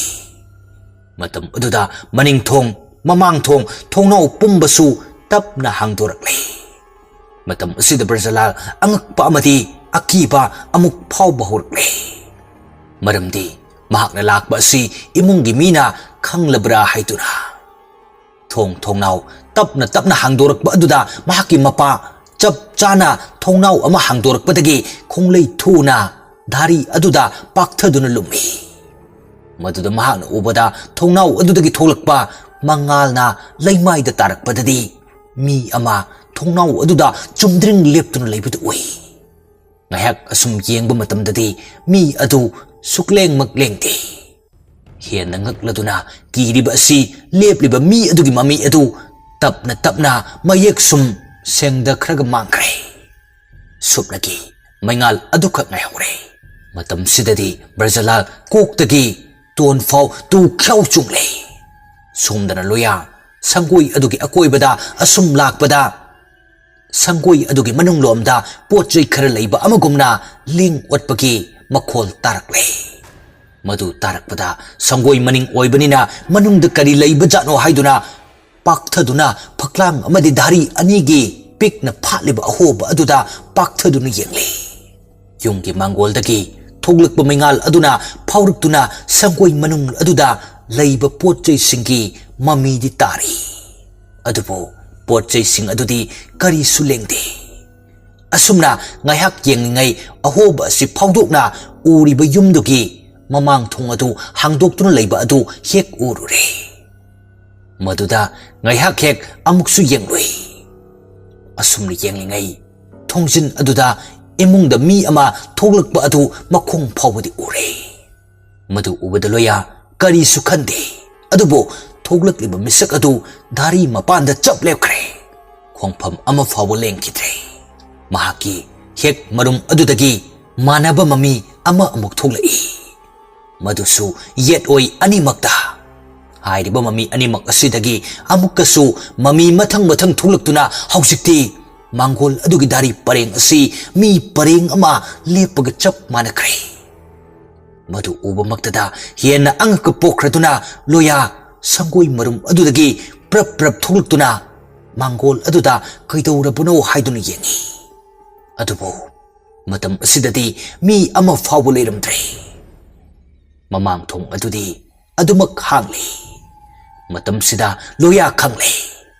madudi yumsi achamba yum natre ꯌꯨꯝꯁꯤꯗ ꯁꯩꯗꯥꯡꯗꯨꯅ ꯂꯩꯔꯤꯕ ꯐꯠꯇ꯭ꯔꯕ ꯊꯋꯥꯏ ꯑꯁꯤꯅ ꯃꯈꯣꯏ ꯂꯥꯛꯂꯤꯕ ꯑꯁꯤ ꯈꯪꯂꯦ ꯍꯥꯏꯕꯁꯤ ꯂꯣꯌꯥꯅ ꯆꯞ ꯆꯥꯅ ꯈꯪꯖꯔꯦ ꯑꯃꯗꯤ ꯐꯤꯚꯝ ꯆꯥꯗꯅ ꯁꯤꯈ꯭ꯔꯕ ꯕꯣꯏꯇꯣꯟꯒꯤ ꯊꯋꯥꯏ ꯑꯗꯨꯅ ꯂꯟꯊꯣꯏꯕꯒꯤ ꯍꯛꯆꯥꯡꯗ ꯆꯪꯂꯦ ꯍꯥꯏꯕꯁꯤꯁꯨ ꯃꯍꯥꯛꯅ ꯆꯞ ꯆꯥꯅ ꯊꯥꯖꯩ ꯃꯁꯤꯒꯤ ꯋꯥꯐꯝ ꯑꯁꯤꯁꯨ ꯄꯥꯝꯍꯩꯕꯗ ꯉꯁꯥꯏ ꯃꯌꯦꯛ ꯁꯦꯡꯅ ꯇꯝꯈ꯭ꯔꯕꯅꯤ ꯑꯗꯨꯕꯨ ꯀꯩꯗꯧꯕꯒꯤ ꯕꯣꯏꯇꯣꯟꯒꯤ ꯊꯋꯥꯏ ꯑꯁꯤꯅ ꯂꯟꯊꯣꯏꯕꯗ ꯆꯪꯗꯨꯅ ꯄꯥꯝꯍꯩꯕꯒꯤ ꯏꯃꯨꯡ ꯑꯃꯗꯤ ꯃꯔꯨ ꯑꯣꯏꯅ ꯄꯥꯝꯍꯩꯕꯗ ꯂꯃꯟ ꯈꯨꯝꯂꯛꯏꯅꯣ ꯍꯥꯏꯕꯁꯤꯗꯤ ꯈꯔꯗꯤ ꯑꯉꯛꯄ ꯐꯥꯎꯔꯤ ꯊꯣꯏꯅꯗꯤ ꯉꯛꯅꯤꯡꯉꯥꯏ ꯑꯣꯏꯗ꯭ꯔꯦ ꯃꯔꯝꯗꯤ ꯄꯥꯝꯍꯩꯕ ꯃꯃꯥꯡꯊꯛꯇ ꯐꯠꯇ꯭ꯔꯕ ꯃꯍꯩ ꯀꯌꯥ ꯁꯤꯖꯤꯟꯅꯗꯨꯅ ꯃꯤ ꯀꯌꯥꯒꯤ ꯊꯋꯥꯏ ꯂꯧꯈꯤꯕ ꯑꯗꯨꯒꯤ ꯃꯍꯩꯅ ꯕꯣꯏꯇꯣꯟ ꯍꯣꯏꯁꯨ ꯁꯤꯈꯤꯕꯅꯤ ꯃꯗꯨꯅ ꯃꯔꯝ ꯑꯣꯏꯔꯒ ꯕꯣꯏꯇꯣꯟꯅ ꯂꯃꯟ ꯈꯨꯝꯂꯛꯄ ꯁꯣꯏꯗꯅ ꯑꯣꯏꯒꯅꯤ ꯁꯣꯝꯗ ꯄꯨꯔꯅꯤꯃꯥ ꯑꯃꯗꯤ ꯕꯤꯅꯥ ꯐꯃꯨꯡ ꯃꯊꯛꯇ ꯇꯨꯃꯤꯟꯅ ꯐꯝꯗꯨꯅ ꯋꯥ ꯃꯆꯦꯠ ꯑꯃ ꯐꯥꯎꯕ ꯍꯥꯏꯅꯗꯅ ꯐꯝꯂꯤ ꯕꯤꯅꯥꯅ ꯈꯜꯂꯤ ꯊꯥꯖꯕꯨ ꯀꯝꯗꯧꯔꯝꯒꯅꯤ ꯍꯥꯏꯅ ꯑꯗꯨꯒ ꯄꯨꯔꯅꯤꯃꯥꯅꯁꯨ ꯈꯜꯂꯤ ꯀꯝꯗꯧꯅ ꯑꯋꯥꯐꯝꯗꯒꯤ ꯂꯥꯟꯊꯣꯛꯀꯅꯤ ꯍꯥꯏꯅ ꯉꯥꯏꯍꯥꯛ ꯇꯨꯃꯤꯟꯅ ꯂꯩꯔꯕ ꯃꯇꯨꯡꯗ ꯄꯨꯔꯅꯤꯃꯥꯅ ꯑꯁꯨꯝꯅ ꯍꯪꯂꯛꯏ ꯏꯆꯥꯅꯨꯄꯤꯗꯣ ꯀꯃꯥꯏꯅ ꯇꯧꯔꯝꯗꯣꯏꯅꯣ ꯑꯩꯕꯣ ꯕꯤꯅꯥꯁꯨ ꯈꯪꯉꯤ ꯄꯨꯔꯅꯤꯃꯥꯅ ꯋꯥꯖꯔꯤꯕ ꯑꯗꯨꯕꯨ ꯃꯍꯥꯛꯅꯁꯨ ꯊꯥꯖꯕꯨ ꯆꯦꯠꯅ ꯃꯆꯥ ꯑꯃꯒꯨꯝ ꯈꯟꯖꯔꯕꯁꯨ ꯑꯄꯣꯛꯄꯃꯛꯇꯤ ꯅꯠꯇꯕꯅꯤꯅ ꯑꯗꯨꯃꯛ ꯎꯠꯊꯣꯛꯄꯗꯤ ꯅꯨꯡꯉꯥꯏꯔꯔꯣꯏ ꯍꯥꯏꯗꯨꯅ ꯄꯨꯔꯅꯤꯃꯥꯕꯨ ꯑꯁꯨꯝꯅ ꯊꯦꯝꯖꯤꯜꯂꯤ ꯑꯗꯨꯝꯅꯁꯨ ꯄꯨꯛꯅꯤꯡ ꯁꯣꯟꯊꯒꯅꯨꯁꯦ ꯑꯩꯈꯣꯏ ꯃꯌꯥꯝ ꯂꯩꯔꯤꯁꯤꯗꯤ ꯃꯈꯣꯏꯅ ꯆꯠꯈꯤꯕ ꯑꯗꯨꯁꯨ ꯏꯆꯥꯅꯨꯄꯤ ꯑꯗꯨꯕꯨ ꯁꯣꯏꯗ ꯉꯥꯝꯗꯅ ꯃꯐꯝꯁꯤꯗ ꯄꯨꯔꯛꯀꯅꯤ ꯍꯥꯏꯗꯨꯅ ꯆꯠꯈꯤꯕꯅꯤ ꯑꯁꯨꯝꯅ ꯑꯃꯅ ꯑꯃꯗ ꯄꯨꯛꯅꯤꯡ ꯐꯥꯊꯅꯗꯨꯅ ꯂꯩꯔꯤꯉꯩ ꯃꯄꯥꯟꯗꯒꯤ ꯊꯥꯖꯒꯤ ꯈꯣꯟꯖꯦꯜꯗ ꯑꯁꯨꯝꯅ ꯀꯧꯔꯛꯏ ꯏꯃꯥ ꯊꯣꯡꯁꯦ ꯑꯃꯨꯛꯇ ꯍꯥꯡꯉꯣ ꯃꯇꯝꯗꯨꯗ ꯄꯨꯔꯅꯤꯃꯥ ꯑꯃꯗꯤ ꯕꯤꯅꯥ ꯃꯃꯤꯠ ꯃꯅꯥ ꯆꯞ ꯌꯨꯡꯅ ꯑꯃꯒ ꯑꯣꯟꯁꯤꯟꯅꯗꯨꯅ ꯌꯦꯡꯅꯔꯤ ꯑꯗꯨꯕꯨ ꯀꯔꯤꯝꯇꯗꯤ ꯈꯨꯝꯂꯨꯗꯦ ꯃꯈꯥ ꯇꯥꯅ ꯑꯃꯨꯛꯀꯁꯨ ꯊꯥꯖꯅ ꯃꯄꯥꯟꯗꯒꯤ ꯑꯁꯨꯝꯅ ꯀꯧꯔꯛꯏ ꯏꯃꯥ ꯅꯣꯏꯕꯨ ꯑꯩꯅ ꯀꯧꯔꯤꯁꯦ ꯑꯃꯠꯇ ꯇꯥꯗ꯭ꯔꯕꯣ ꯊꯣꯡꯁꯦ ꯑꯃꯨꯛꯇ ꯍꯥꯡꯉꯣ ꯕꯥꯕꯥ ꯍꯣꯏꯗꯣ ꯁꯣꯛꯇꯨꯅ ꯂꯩꯍꯧꯔꯦ ꯑꯃꯨꯛꯇ ꯃꯇꯦꯡ ꯄꯥꯡꯉꯨꯁꯦ ꯊꯣꯡꯁꯦ ꯑꯃꯨꯛꯇ ꯍꯥꯡꯉꯣ ꯑꯁꯤ ꯍꯥꯏꯗꯨꯅ ꯃꯃꯥꯡ ꯊꯣꯡ ꯑꯗꯨ ꯐꯥꯎꯕ ꯗꯣꯡ ꯂꯥꯎꯅ ꯊꯤꯜꯂꯛꯏ ꯃꯇꯥꯡꯁꯤꯗꯗꯤ ꯄꯨꯔꯅꯤꯃꯥ ꯋꯥꯈꯜ ꯑꯃꯗ ꯇꯥꯎꯈ꯭ꯔꯦ ꯃꯆꯥꯅꯨꯄꯤ ꯇꯁꯦꯡꯅ ꯍꯜꯂꯛꯂꯦ ꯍꯥꯏꯗꯨꯅ ꯐꯃꯨꯡꯗꯒꯤ ꯍꯧꯒꯠꯇꯨꯅ ꯊꯣꯡ ꯑꯗꯨꯕꯨ ꯍꯥꯡꯗꯣꯛꯅꯅꯕ ꯆꯠꯀꯦ ꯇꯧꯏ ꯃꯍꯥꯛꯀꯤ ꯇꯨꯡꯗꯁꯨ ꯕꯤꯅꯥ ꯑꯗꯨ ꯄ꯭ꯔꯞ ꯏꯟꯅꯔꯛꯏ ꯄꯨꯔꯅꯤꯃꯥꯅ ꯊꯣꯡ ꯑꯗꯨꯒꯤ ꯂꯣꯛ ꯑꯗꯨ ꯍꯦꯛ ꯄꯥꯏꯒꯦ ꯇꯧꯕꯒ ꯇꯨꯡꯗꯒꯤ ꯀꯅꯥꯅꯣꯃꯅ ꯌꯥꯜꯂꯛꯂꯤꯕ ꯑꯗꯨ ꯑꯇꯩ ꯀꯅꯥꯁꯨ ꯅꯠꯇꯦ ꯇꯨꯡꯗ ꯌꯥꯜꯂꯛꯂꯤꯕ ꯑꯗꯨꯗ ꯄꯨꯔꯅꯤꯃꯥꯁꯨ ꯑꯣꯟꯊꯣꯛꯇꯨꯅ ꯌꯦꯡꯂꯛꯏ ꯃꯗꯨꯗ ꯕꯤꯅꯥꯅ ꯑꯁꯨꯝꯅ ꯍꯥꯏꯔꯛꯏ ꯉꯥꯏꯈꯣ ꯊꯣꯡꯗꯣ ꯍꯥꯡꯂꯨꯈꯤꯅꯨ ꯑꯗꯨꯕꯨ ꯄꯨꯔꯅꯤꯃꯥꯗꯤ ꯃꯗꯨ ꯇꯥꯗꯕ ꯃꯈꯩ ꯑꯃꯨꯛ ꯊꯣꯡꯗꯣ ꯍꯥꯡꯒꯦ ꯇꯧꯏ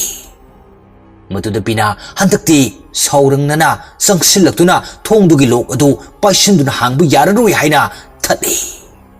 ꯊꯣꯡꯁꯦ ꯍꯥꯡꯗꯣꯛꯀꯅꯨ ꯀꯔꯤꯒꯤꯅꯣ ꯊꯥꯖꯅ ꯃꯄꯥꯟꯗꯒꯤ ꯀꯧꯔꯛꯏꯁꯦ ꯅꯠꯇꯦ ꯊꯥꯖ ꯅꯠꯇꯦ ꯑꯗꯨꯅ ꯊꯣꯡꯁꯦ ꯍꯥꯡꯒꯅꯨ ꯅꯠꯇꯦ ꯀꯧꯔꯤꯁꯦ ꯑꯩꯒꯤ ꯏꯆꯥ ꯊꯥꯖꯗꯨꯅꯦ ꯍꯟꯗꯣ ꯑꯩ ꯊꯣꯡꯁꯦ ꯑꯃꯨꯛꯇ ꯍꯥꯡꯒꯦ ꯑꯁꯤ ꯍꯥꯏꯗꯨꯅ ꯑꯃꯨꯛꯀꯁꯨ ꯕꯤꯅꯥꯗꯨ ꯏꯟꯊꯣꯛꯇꯨꯅ ꯍꯥꯡꯒꯦ ꯇꯧꯏ ꯑꯗꯨꯕꯨ ꯍꯦꯟꯅ ꯁꯥꯎꯅꯤꯡꯂꯕ ꯕꯤꯅꯥꯅ ꯄꯨꯔꯅꯤꯃꯥꯕꯨ ꯈꯨꯗꯥꯡ ꯄꯥꯏꯗꯨꯅ ꯈꯪꯆꯤꯡ ꯆꯤꯡꯏ ꯑꯗꯨꯒ ꯍꯥꯏꯔꯛꯏ ꯑꯩꯅ ꯊꯣꯡꯁꯦ ꯍꯥꯡꯒꯅꯨ ꯊꯥꯖ ꯅꯠꯇꯦ ꯍꯥꯏꯔꯗꯤ ꯍꯥꯡꯂꯅꯨꯗꯅ ꯀꯔꯤꯒꯤꯅꯣ ꯍꯥꯡꯗꯣꯏꯒꯦ ꯑꯗꯨꯝ ꯇꯧꯔꯤꯁꯦ ꯃꯇꯝ ꯑꯗꯨꯗ ꯄꯨꯔꯅꯤꯃꯥꯁꯨ ꯁꯥꯎꯔꯛꯂꯦ ꯃꯄꯥꯟꯗ ꯂꯩꯔꯤꯁꯦ ꯑꯩꯒꯤ ꯏꯆꯥ ꯊꯥꯖꯗꯨꯅꯦ ꯑꯩꯈꯣꯏꯗꯅꯤ ꯃꯥꯅ ꯀꯧꯔꯛꯏꯁꯦ ꯑꯩ ꯊꯣꯡꯁꯦ ꯍꯥꯡꯒꯦ ꯃꯄꯥꯟꯗꯒꯤ ꯀꯧꯔꯛꯂꯤꯁꯤ ꯊꯥꯖ ꯁꯨꯡꯅ ꯅꯠꯇꯦ ꯃꯁꯤ ꯐꯠꯇ꯭ꯔꯕ ꯊꯋꯥꯏꯅ ꯑꯩꯈꯣꯏꯗ ꯂꯧꯅꯝ ꯇꯧꯔꯛꯄꯅꯤ ꯊꯣꯡꯁꯦ ꯍꯥꯡꯗꯣꯛꯄ ꯌꯥꯔꯣꯏ ꯑꯁꯨꯝꯅ ꯀꯟꯅ ꯃꯨꯛꯅꯔꯤꯉꯩ ꯃꯇꯝ ꯑꯁꯤꯗ ꯃꯄꯥꯟꯗ ꯊꯥꯖꯒꯤ ꯈꯣꯟꯖꯦꯜꯗ ꯀꯧꯔꯛꯄꯗꯤ ꯂꯦꯞꯇꯦ ꯏꯃꯥ ꯀꯔꯤꯒꯤꯅꯣ ꯅꯪꯅ ꯊꯣꯡꯁꯦ ꯁꯨꯡꯍꯥꯡ ꯍꯥꯡꯗ꯭ꯔꯤꯁꯦ ꯑꯩ ꯌꯥꯝꯅ ꯀꯤꯔꯦ ꯕꯕꯥꯍꯣꯏꯁꯨ ꯈꯨꯗꯣꯡ ꯊꯤꯍꯧꯔꯦ ꯃꯁꯤꯒꯤ ꯋꯥꯍꯩ ꯑꯁꯤꯗ ꯃꯅꯨꯡꯗ ꯂꯩꯔꯤꯕ ꯄꯨꯔꯅꯤꯃꯥ ꯑꯁꯤꯗꯤ ꯄꯨꯔꯣꯛ ꯆꯥꯛꯂꯦ ꯃꯆꯥꯒꯤ ꯅꯨꯡꯁꯤ ꯃꯩꯔꯤꯅ ꯉꯥꯎꯔꯛꯇꯨꯅ ꯃꯩ ꯍꯧꯕ ꯃꯈꯩ ꯕꯤꯅꯥꯗ ꯁꯥꯎꯔꯦ ꯃꯗꯨꯅ ꯃꯔꯝ ꯑꯣꯏꯔꯒ ꯋꯥꯍꯩ ꯑꯀꯟꯕ ꯉꯥꯡꯕ ꯍꯧꯔꯛꯏ ꯍꯦ ꯅꯨꯄꯤ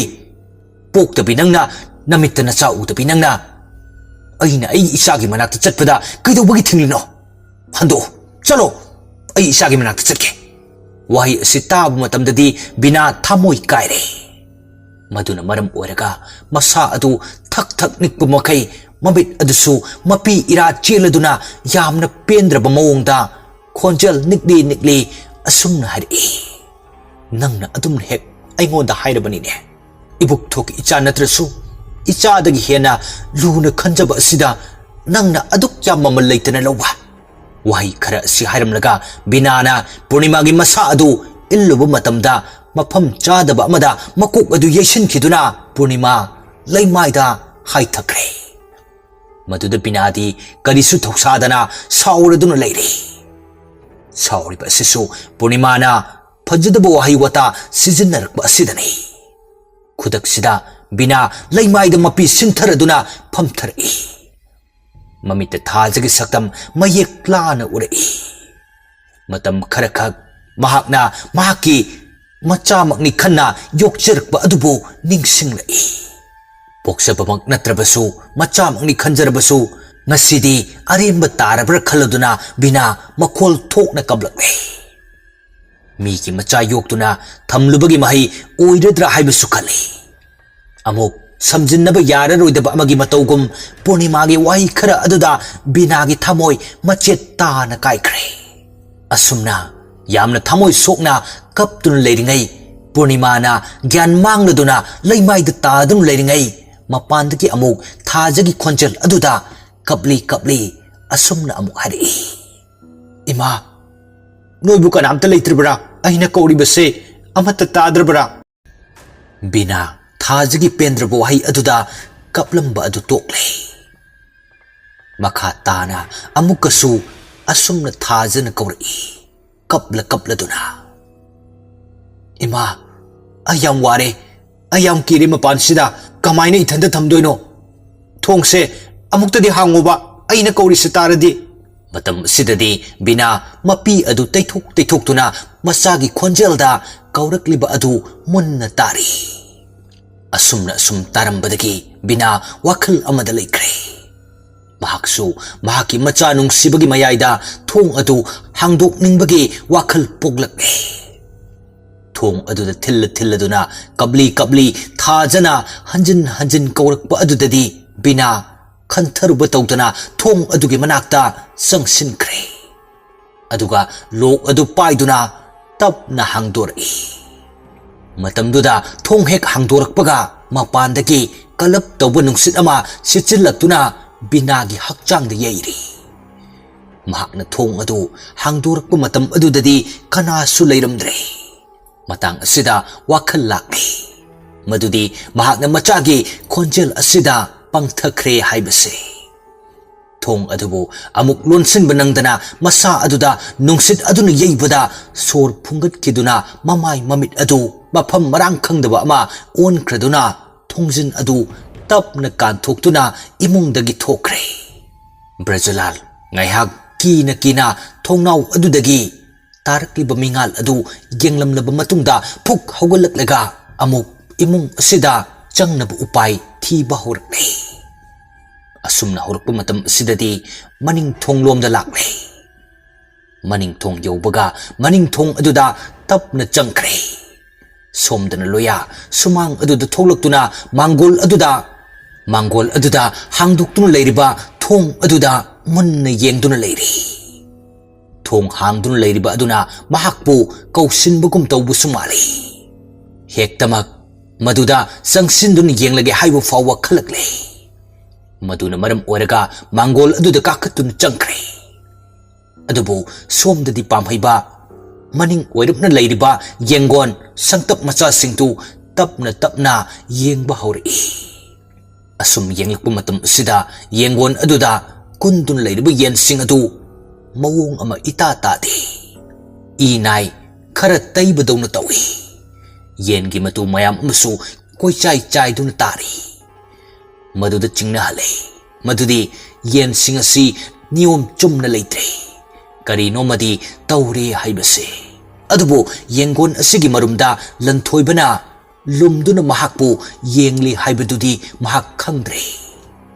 mathang amuk yenglakpada maningi phaidom macha na horiba khamen barma sika marak aduda hek yengsilure maduda karigumba ama leibagi pambi sing adu hairi tawbud chingnare amamba marak oirabasu thoinamak karimta udana mambadi nattabanina maduda karino haibaduna tapna chingsili phaidom anigi karak churi aduda tapna changsinba hobada tunglomda lanthoiba adu makut thangsang ma pairaduna tapna thoglai adubo masi pamhaibadi khangba nati makut torchlight ama fawa yaudana mafam masida changlakliba pamhaiba ngaiak wakal khalaba matungda karisu oiramloi haiduna mamai adu leithorai matamduda sahumoi karioi ama phat bahaki maningda leplam laga mangkiba aduda swai heklawi wakalda khangning ningsing lai madudi mamang takta mahakna taukiba kaya adu asi yona aki akhang phanglakle haina adubo hanba leite machadubu phangladi haiduna thawai thadokpa fawa kidaba makai mapan asidadi karisu leiraroi imungda soidana leirani haiduna maning thonglomda changnanaba sem sare mahakna bhap oi kidaba asi maning lomda leiriba phau haptuna thamliba kai aduni mamba amadi imungda changningbagi apambana henkibana kai lei haibadu kaukibani asumna hangduna leiriba maning thongda changlakle maning thong hek changbaga leiriba ka asi chakhum aduni maidi amata thandabana maram oiraga mamli tawi hek mafam adu yobaga pungchik chikpagumna khalamba adu kolik thamliba adomda khara lengba hori matam sida pamhaibadi adum irai laina khanglei madudi tamnaba soiraroi haibase adubo madubu nathoklaga pandam amakhaki lakpani adum oinamak kolik adu angakku phangna makhada pulap haidorakpa adudadi kiramdaba pamhaibadu tu khyau phabu chungduna khangle adubo mahaki khongthang adudi handokte chap leptuna makhol thonglipa maikei adomda yengduna lei ngaiak asum yenglaba matungda mafam adudagi leibakta sitlaga karinoma mahaki manak tamna lakpagi mong ama tori matamduda pamhaiba hena akiba amadum poglakle mi oiro lai oiro sa oiro hekta thingnarage haiduna makut masa adu sem sai tapna sum sitlaga tholakpadagi amamba marak oijarabasu thoglakliba asi mi amagi saban murti oina khara urakpadagi amukka hena seksin phirep tawduna lei kaina thangda thoglakliba adu yamna wana tholakpa amadi mawung manbadagi pamhaiba paktharap tauna mi adubu munna yengi mahaki manak heguksilakpaga mi aduna asumna hari aibu amukta kanbiyo maduda pamhaiba khangle madudi thoglakliba mi asi atai kanasu oiramdre Brazalal makhong nama adu chamas amadi phok kayana thinkibadagi I mayam thoktuna chatpa phawa ngamdre loinana mathabak nakal namadasu khara thinbagi mami tai khudak sida pamhibana mahakpu hugatuna imung adudagi puthoraknaba tawi adubo maning thong adu ahuba khonjal amada gam launa thingjinkre somdan loya mamang thong adudagi tapna sanglaklingai maning lomda makhol ama takibadagi manakong adu thangatuna tana changlai phaglang nakanda manakong adu thangatuna tana changlai phaglang nakanda ngaramba long amasu tap paikhatuna changlai mahakna changlakliba sisu yumyai kadani yumyai asigi hek mayai yobagadi angakku phangna akiba tamnaba haibadu haurakle mafamduda leiriba table chokri pumba khap chongba hori akoibagi phaglang adusu gro khotpugumna maikai mari makta tawri matam asida loya akoiba asida huru leiduna koyeng yengi mahaki long adu paiduna ikhang khangaudana yumyai de yandru leiriba bulb adu fat launa ngalamnaga amuk mutki matamduda loyana ubadasu phaglang da thetpu poster achouba amakhakni madu mami sami oina migi masak manba amakhakni loya angakpana kham thengle amuk mahakna maninglomda lakliba adu ꯆꯠꯀꯦ ꯇꯧꯕꯗ ꯍꯥꯟꯅꯒꯤ ꯑꯗꯨꯃꯥꯏꯅ ꯃꯩ ꯐꯠ ꯈꯥꯞꯂꯛꯏ ꯃꯇꯝ ꯑꯗꯨꯗꯅ ꯊꯦꯠꯂꯤꯕ ꯂꯥꯏ ꯑꯗꯨ ꯃꯃꯤꯠ ꯄꯥꯡꯊꯣꯔꯛꯄ ꯑꯃꯒꯨꯝꯅ ꯎꯍꯧꯔꯦ ꯃꯗꯨ ꯎꯕꯗ ꯂꯣꯌꯥ ꯄꯣꯁꯇꯔ ꯑꯗꯨ ꯇꯝꯅ ꯂꯣꯡꯖꯥ ꯑꯗꯨ ꯑꯦꯝ ꯇꯧꯗꯨꯅ ꯂꯩ ꯑꯗꯨꯒ ꯇꯞꯅ ꯇꯞꯅ ꯑꯃꯨꯛ ꯃꯈꯣꯡ ꯑꯗꯨ ꯊꯥꯡꯖꯤꯟꯕ ꯍꯧꯔꯛꯏ ꯃꯊꯪ ꯑꯃꯨꯛꯁꯨ ꯏꯀꯥꯟ ꯀꯥꯟꯅꯗꯅ ꯃꯩ ꯈꯞꯂꯛꯄꯗꯗꯤ ꯃꯃꯤꯠ ꯄꯥꯡꯊꯣꯛꯄꯗꯨꯒ ꯂꯣꯏꯅꯅ ꯃꯌꯥ ꯑꯗꯨꯁꯨ ꯈꯔ ꯎꯕ ꯃꯈꯩ ꯍꯩꯅꯗꯕ ꯃꯑꯣꯡꯗ ꯑꯀꯤꯕ ꯃꯤꯅꯣꯛ ꯑꯃꯈꯛꯀꯤ ꯎꯍꯧꯔꯦ ꯃꯇꯝꯁꯤꯗꯁꯨ ꯂꯣꯌꯥ ꯍꯦꯟꯅ ꯑꯀꯤꯕ ꯄꯣꯛꯂꯗꯨꯅ ꯂꯣꯡꯖꯥ ꯑꯗꯨꯕꯨ ꯂꯪꯅꯅꯕ ꯍꯦꯟꯅ ꯁꯦꯝ ꯁꯥꯗꯨꯅ ꯂꯩ ꯑꯗꯨꯕꯨ ꯍꯟꯗꯛꯃꯨꯛꯀꯤ ꯃꯩ ꯈꯞꯂꯛꯄ ꯑꯁꯤꯗꯗꯤ ꯄꯣꯁꯇꯔ ꯑꯗꯨꯗ ꯌꯥꯎꯔꯤꯕ ꯃꯨꯁꯤꯟ ꯃꯨꯔꯕ ꯃꯤ ꯑꯗꯨ ꯂꯣꯌꯥ ꯇꯝꯅ ꯄꯥꯏꯁꯤꯜꯂꯛꯇꯨꯅ ꯃꯈꯧꯔꯤꯗ ꯃꯦꯠꯁꯤꯜꯂꯛꯏ ꯂꯣꯌꯥ ꯍꯧꯖꯤꯛꯇꯤ ꯂꯩꯃꯥꯏꯗ ꯂꯨꯈꯝꯅ ꯌꯩꯗꯨꯅ ꯂꯣꯡꯅ ꯇꯥꯔꯦ ꯃꯈꯨꯠꯇ ꯄꯥꯏꯔꯝꯕ ꯂꯣꯡꯖꯥ ꯑꯗꯨꯁꯨ ꯃꯈꯨꯠ ꯑꯗꯨꯗꯒꯤ ꯇꯥꯈ꯭ꯔꯦ ꯒ꯭ꯌꯥꯟꯁꯨ ꯃꯥꯡꯂꯤ ꯃꯥꯡꯂꯤ ꯇꯧꯔꯦ ꯃꯃꯤꯠ ꯑꯗꯨ ꯋꯥꯎꯔꯤ ꯋꯥꯎꯔꯤ ꯄꯥꯡꯂꯗꯨꯅ ꯃꯈꯨꯠ ꯑꯗꯨꯅ ꯃꯀꯣꯛꯇ ꯅꯥꯟꯖꯕ ꯃꯇꯝꯗ ꯃꯀꯣꯛꯇꯒꯤ ꯏ ꯆꯦꯟꯊꯔꯛꯄꯗꯨ ꯃꯍꯥꯛꯁꯨ ꯈꯪꯖꯔꯦ ꯂꯣꯡꯅ ꯑꯁꯨꯝꯅ ꯇꯥꯗꯨꯅ ꯂꯩꯔꯤꯉꯩ ꯑꯃꯨꯕ ꯃꯤꯁꯛ ꯑꯗꯨꯅ ꯃꯍꯥꯛꯀꯤ ꯃꯊꯛꯇ ꯇꯣꯡꯁꯤꯜꯂꯛꯇꯨꯅ ꯃꯊ꯭ꯋꯥꯏ ꯂꯧꯒꯗꯕꯒꯤ ꯇꯧꯔꯛꯄ ꯑꯗꯨꯗ ꯂꯣꯌꯥꯒꯤ ꯃꯈꯨꯠ ꯌꯦꯠ ꯑꯗꯨꯅ ꯅꯥꯀꯟꯗ ꯇꯥꯗꯨꯅ ꯂꯩꯔꯤꯕ ꯂꯣꯡꯖꯥ ꯑꯗꯨꯕꯨ ꯀꯟꯅ ꯂꯥꯝꯂꯤ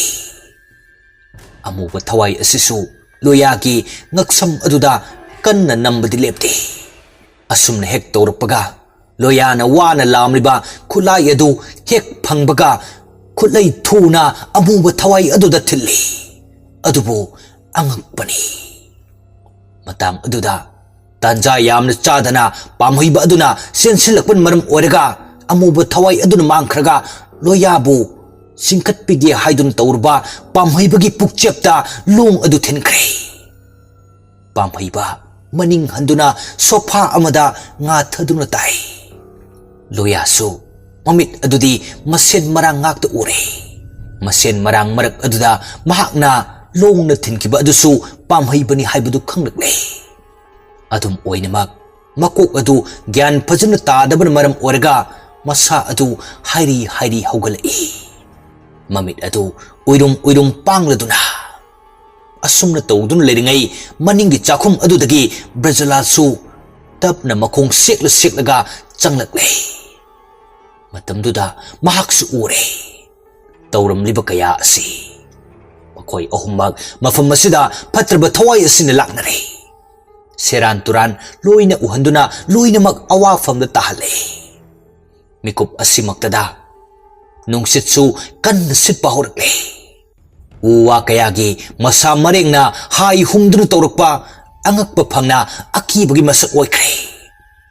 ꯊꯣꯡ ꯊꯣꯡꯅꯥꯎ ꯆꯦꯠꯅ ꯂꯣꯟꯁꯤꯜꯂꯕꯁꯨ ꯒꯝ ꯒꯝ ꯂꯥꯎꯕ ꯃꯈꯩ ꯅꯣꯝꯂꯤ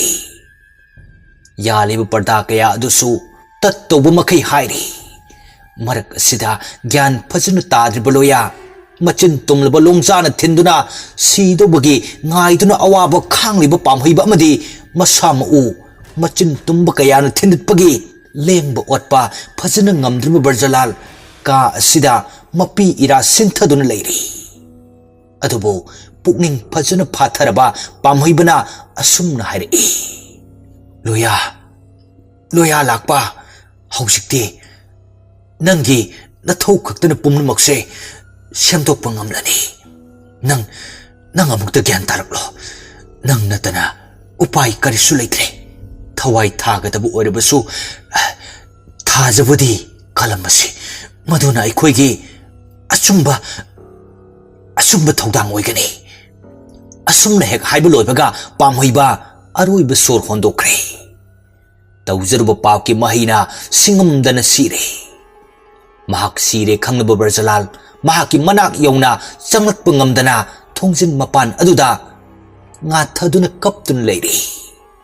ꯑꯗꯨꯒ ꯁꯣꯝꯗꯅ ꯂꯣꯌꯥ ꯃꯅꯥꯀꯣꯡ ꯑꯗꯨꯗ ꯋꯥꯍꯩꯁꯤꯡ ꯑꯗꯨ ꯇꯥꯔꯕꯁꯨ ꯃꯃꯤꯠꯇꯤ ꯍꯧꯖꯤꯛꯁꯨ ꯕ꯭ꯂꯔ ꯆꯠꯇꯨꯅ ꯐꯖꯅ ꯒ꯭ꯌꯥꯟ ꯇꯥꯗ꯭ꯔꯤ ꯃꯀꯣꯛ ꯑꯗꯨꯁꯨ ꯏꯍꯥꯏ ꯍꯥꯏꯗꯨꯅ ꯂꯩꯔꯤ ꯑꯁꯨꯝꯅ ꯂꯩꯕꯗꯤ ꯌꯥꯔꯣꯏꯗꯕ ꯑꯣꯏꯕꯅꯤꯅ ꯕ꯭ꯔꯖꯂꯥꯜ ꯃꯄꯤ ꯑꯗꯨ ꯇꯩꯊꯣꯛꯆꯗꯨꯅ ꯊꯧꯅꯥ ꯂꯩꯅ ꯂꯣꯌꯥꯕꯨ ꯒ꯭ꯌꯥꯟ ꯇꯥꯅꯅꯕ ꯍꯥꯏꯔꯛꯏ ꯂꯣꯌꯥ ꯅꯪꯒꯤ ꯊꯋꯥꯏꯗꯨꯒꯤꯗꯃꯛ ꯑꯩꯒꯤ ꯊꯋꯥꯏ ꯃꯥꯡꯂꯕꯁꯨ ꯅꯪ ꯑꯃꯨꯛꯇꯗꯤ ꯏꯁꯥꯒꯤ ꯊꯋꯥꯏꯗꯨ ꯀꯠꯂꯨ ꯅꯪ ꯅꯠꯇꯅ ꯍꯧꯖꯤꯛ ꯀꯅꯥꯁꯨ ꯂꯩꯇ꯭ꯔꯦ ꯑꯩꯁꯨ ꯃꯐꯝ ꯑꯁꯤꯗ asumna sirabsu kidre adubo nangna kandragadi isadubusu patraba thawai asina hatpikhrani nang amuktadi gyan taraklo asi haiduna Brajalal mafam aduda bom tadunu lektharakle I chatpa henman kibana loya masa mau tapna lengduna gyan tadunu leiri akoiba sidana kiraba khonjal amada nokladuna mahaki manakung adudi yairi asumna loya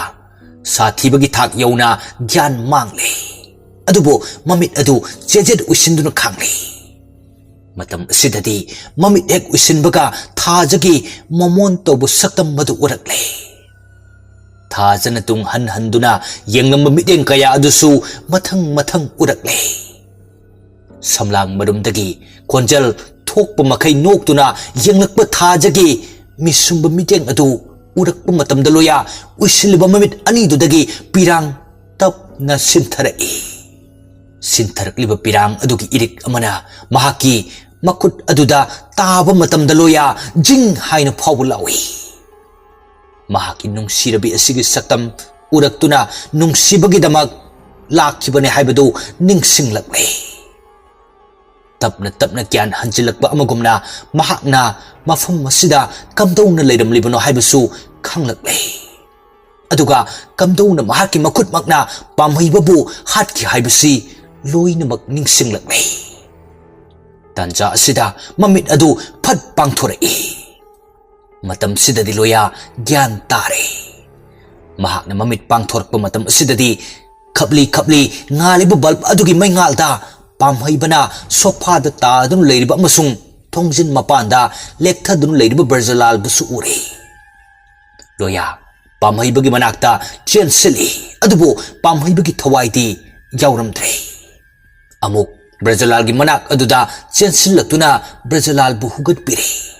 aduga phaklang da ngathaduna phamhali mahakna leliba phurit adu lawthoktuna ani thokna segaire aduga amana asoko makhung aduda kisili aduga amana mathabak aduda kanna namsinduna thambiramle matamduda Brajalal di wa ngangba fawba ngamdaba makai I sentharaba machinbal adu nokphet tawna makhut aduna loyagi lengjomda pop thare mahaki matau adu loya khangluduna phuk haugat aduga asumna kanna lauri naril leiradi imang sinu tholo aina tawba ngamma kaya su yengjaho nang asidagi aigi lekai amatagi marup lanthoibadu natre haibasi khangle aduna aigi imang maksidi tholo bangal sanging thongna se asumna haibaga akoibada koipai pairiba khonjel adu hena hauna nokladun pairi adubo tapna amok mamang thonglom aduda mi ama chatkibagi samin phanglakpada loya prap mi aduda inai matam aduda loya su mangol hek yobaga amamba marakta mi amatung ontoktuna leptuna leiramle mi adu atai kana sunati thajani madu udaloya sensinge tawi adubu tung onthokliba thaja adu manglomda tapna leisilakpadadi phibam yamna soksilaba ama oiramle madu ubamaktada loya panthaba tawdana chensili adubu churi tabam hek kumtharakpadadi sapu kallaba amana loyabu laktana yana kharomna chingki mafam aduda sujinduna taban maram oraga loya adukki matik anaba phawre mahakna tadun leiringai akoibet pairiba khonjal aduna asumna lauri aigi thawaibo mafam marang khangkidaba imungbo aina laman khungbada ayet papan piribana khoi mayamse aina lemna tharoi wahi singsi tana sumang machi asidagi thajana yamna wana kappa phawa ngamdama makai mamitta mapi sinthana leiriba adu yengli thaja adukki matik sokthabana heman kibadagi mamit adu uirum tawre wa ngangba su thokidre supna khaki uirum tawrba misna ani dudagi sintharakpa pirangi iriktu khakni ahongba haibabu madu ubadaloya hena thauna laktuna tadun leirambadagi tapna hugalai mahakna sumna tawrakpada koipai pairiba thawai asidi hena noklei aduga tapna amuba mayam paisilaktuna mahaki hek mamangda ꯑꯀꯤꯕ ꯐꯪꯂꯕ ꯂꯟꯊꯣꯏꯕ ꯑꯗꯨ ꯑꯣꯟꯈ꯭ꯔꯦ ꯂꯟꯊꯣꯏꯕꯒꯤ E ꯃꯔꯤꯛ ꯃꯔꯤꯛ ꯆꯦꯜꯂꯕ ꯃꯃꯤꯠ ꯑꯗꯨꯅ ꯈꯥꯅ ꯈꯥꯟ ꯂꯣꯌꯥꯕꯨ ꯌꯦꯡꯂꯤ ꯂꯣꯌꯥꯁꯨ ꯃꯍꯥꯛꯄꯨ ꯍꯦꯛ ꯎꯕ ꯃꯤꯀꯨꯞꯇ ꯃꯈꯨꯠ ꯑꯗꯨꯅ ꯊꯤꯟꯒꯗꯧꯕꯒꯤ ꯇꯧꯏ ꯑꯗꯨꯕꯨ ꯁꯛꯇꯤ ꯂꯩꯔꯕ ꯂꯟꯊꯣꯏꯕꯅ ꯈꯨꯠꯂꯩ ꯊꯨꯅ ꯃꯍꯥꯛꯄꯨ ꯑꯃꯨꯛ ꯊꯣꯝꯗꯣꯔꯛꯇꯨꯅ ꯁꯨꯃꯥꯡ ꯃꯌꯥꯏ ꯑꯗꯨꯗ ꯂꯩꯔꯤꯕ ꯇꯨꯂꯁꯤꯕꯣꯡ ꯑꯗꯨꯗ ꯌꯩꯁꯤꯟꯗꯨꯅ ꯇꯥꯏ ꯂꯣꯌꯥ ꯑꯗꯨꯛꯀꯤ ꯃꯇꯤꯛ ꯊꯤꯅ ꯁꯣꯛꯂꯦ ꯑꯁꯨꯝꯅ ꯇꯥꯗꯨꯅ ꯂꯩꯔꯤꯉꯩ ꯂꯟꯊꯣꯏꯕꯒꯤ ꯁꯛꯇꯤꯅ ꯂꯦꯡꯕ ꯑꯣꯠꯄ ꯐꯖꯅ ꯉꯝꯗ꯭ꯔꯤꯕ ꯊꯥꯖꯒꯤ ꯍꯛꯆꯥꯡ ꯑꯗꯨ ꯑꯍꯥꯡꯕ ꯃꯥꯂꯪꯗ ꯄꯥꯏꯍꯟꯗꯨꯅ ꯊꯝꯂꯦ ꯃꯍꯥꯛꯀꯤ ꯍꯦꯛ ꯃꯅꯥꯛꯇꯅ ꯂꯟꯊꯣꯏꯕ ꯄꯥꯏꯁꯤꯜꯂꯛꯇꯨꯅ ꯅꯣꯛꯅ ꯅꯣꯛꯂꯒ ꯌꯦꯡꯗꯨꯅ ꯑꯁꯨꯝꯅ ꯑꯃꯨꯛ ꯍꯥꯏꯔꯛꯏ ꯍꯧꯖꯤꯛꯇꯤ ꯑꯩꯒꯤ ꯈꯨꯠꯇ ꯂꯣꯏꯅ ꯇꯥꯔꯕꯅꯤꯅ ꯑꯩ ꯄꯦꯜꯂꯦ ꯑꯩꯕꯨ ꯃꯇꯝ ꯀꯌꯥ ꯁꯔꯒ ꯀꯥꯕ ꯉꯝꯍꯟꯗꯅ ꯊꯝꯈꯤꯕ ꯑꯗꯣ ꯉꯁꯤꯗꯤ ꯃꯗꯨꯒꯤ ꯂꯃꯟ ꯈꯨꯝꯂꯦꯗꯅ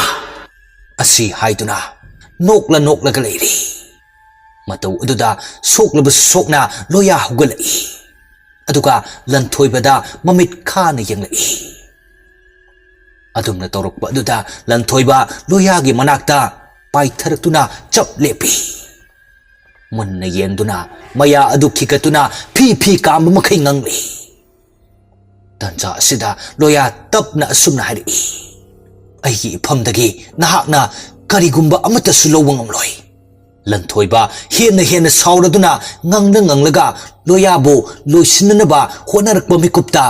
ꯂꯣꯌꯥꯅ ꯂꯟꯊꯣꯏꯕꯒꯤ ꯉꯛꯁꯝ ꯑꯗꯨꯗ ꯇꯥꯞ ꯄꯥꯏ ꯃꯇꯝꯗꯨꯗ ꯂꯟꯊꯣꯏꯕ ꯑꯉꯛꯄꯅ ꯊꯟꯈ꯭ꯔꯦ ꯑꯉꯛꯄ ꯐꯪꯅ ꯁꯛꯇꯤ ꯂꯩꯔꯕ ꯃꯍꯥꯛ ꯑꯁꯤ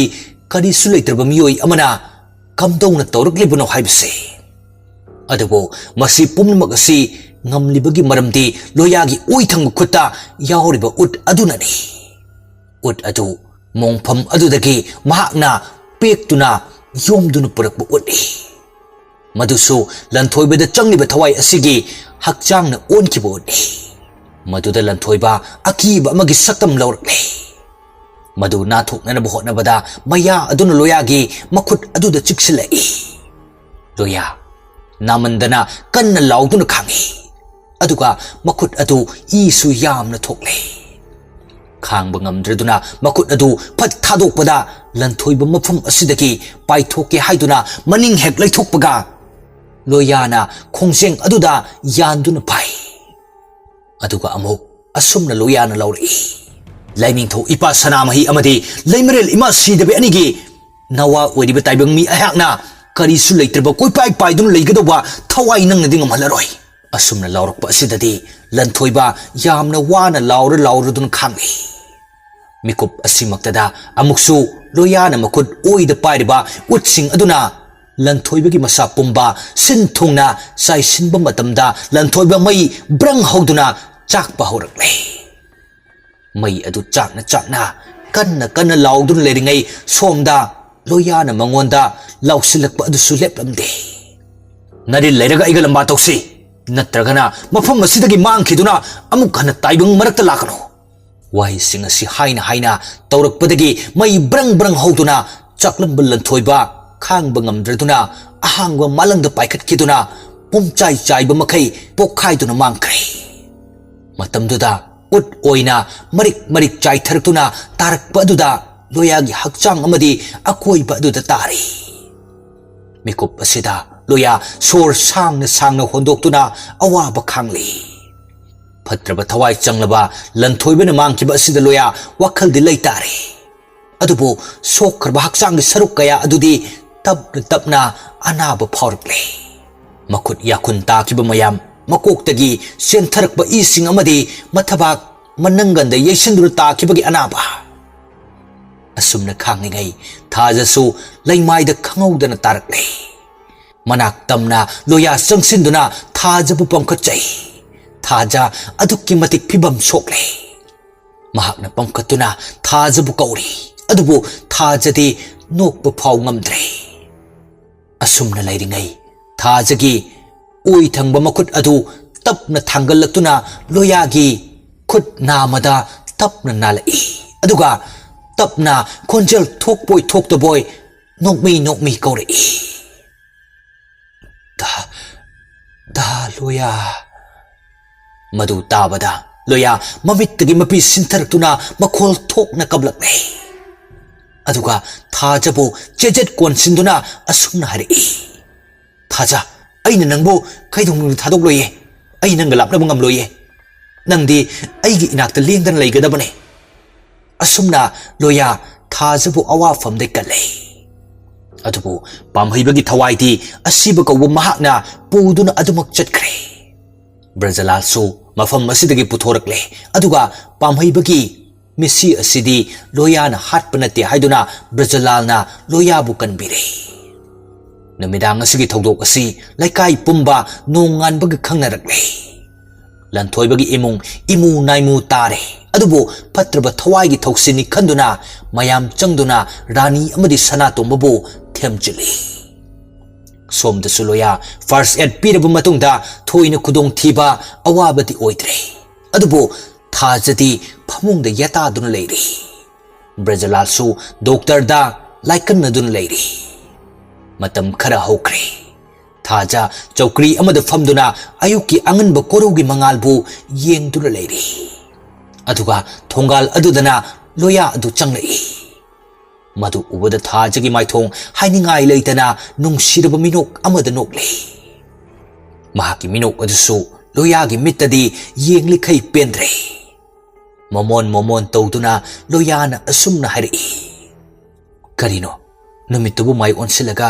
nungsa yaina bro thajana hai nungsa yaiba nate korogi phajabase yenglambani loyana hai phajabrane asengbagi numit sibo nongmagi sintha puduna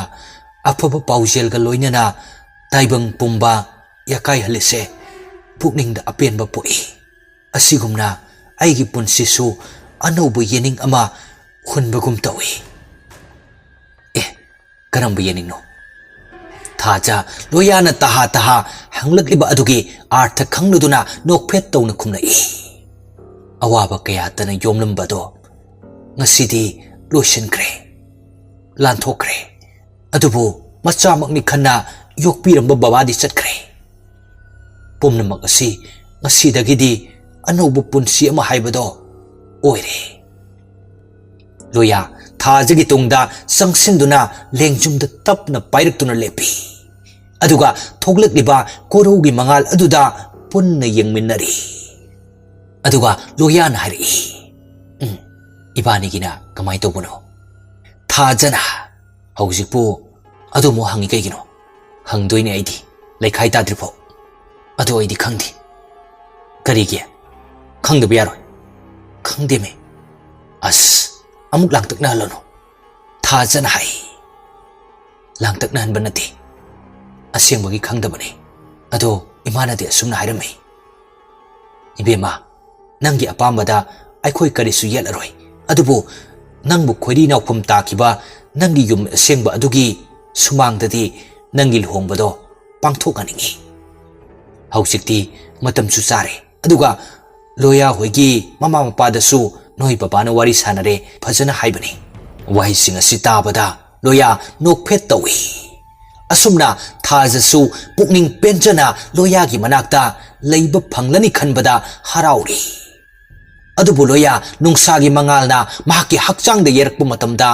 tunglumda tariba mamaiti mahaki mami oidre paliba mit ani adusu achamba mit oikidre musin muba mit ani oikiduna nokphet tawduna thajagi tungda leptuna leiri wari asibu loiba fawba tabi kiba mayam pumnamakpu amukka naikai khumnajaraga matang asida tension jari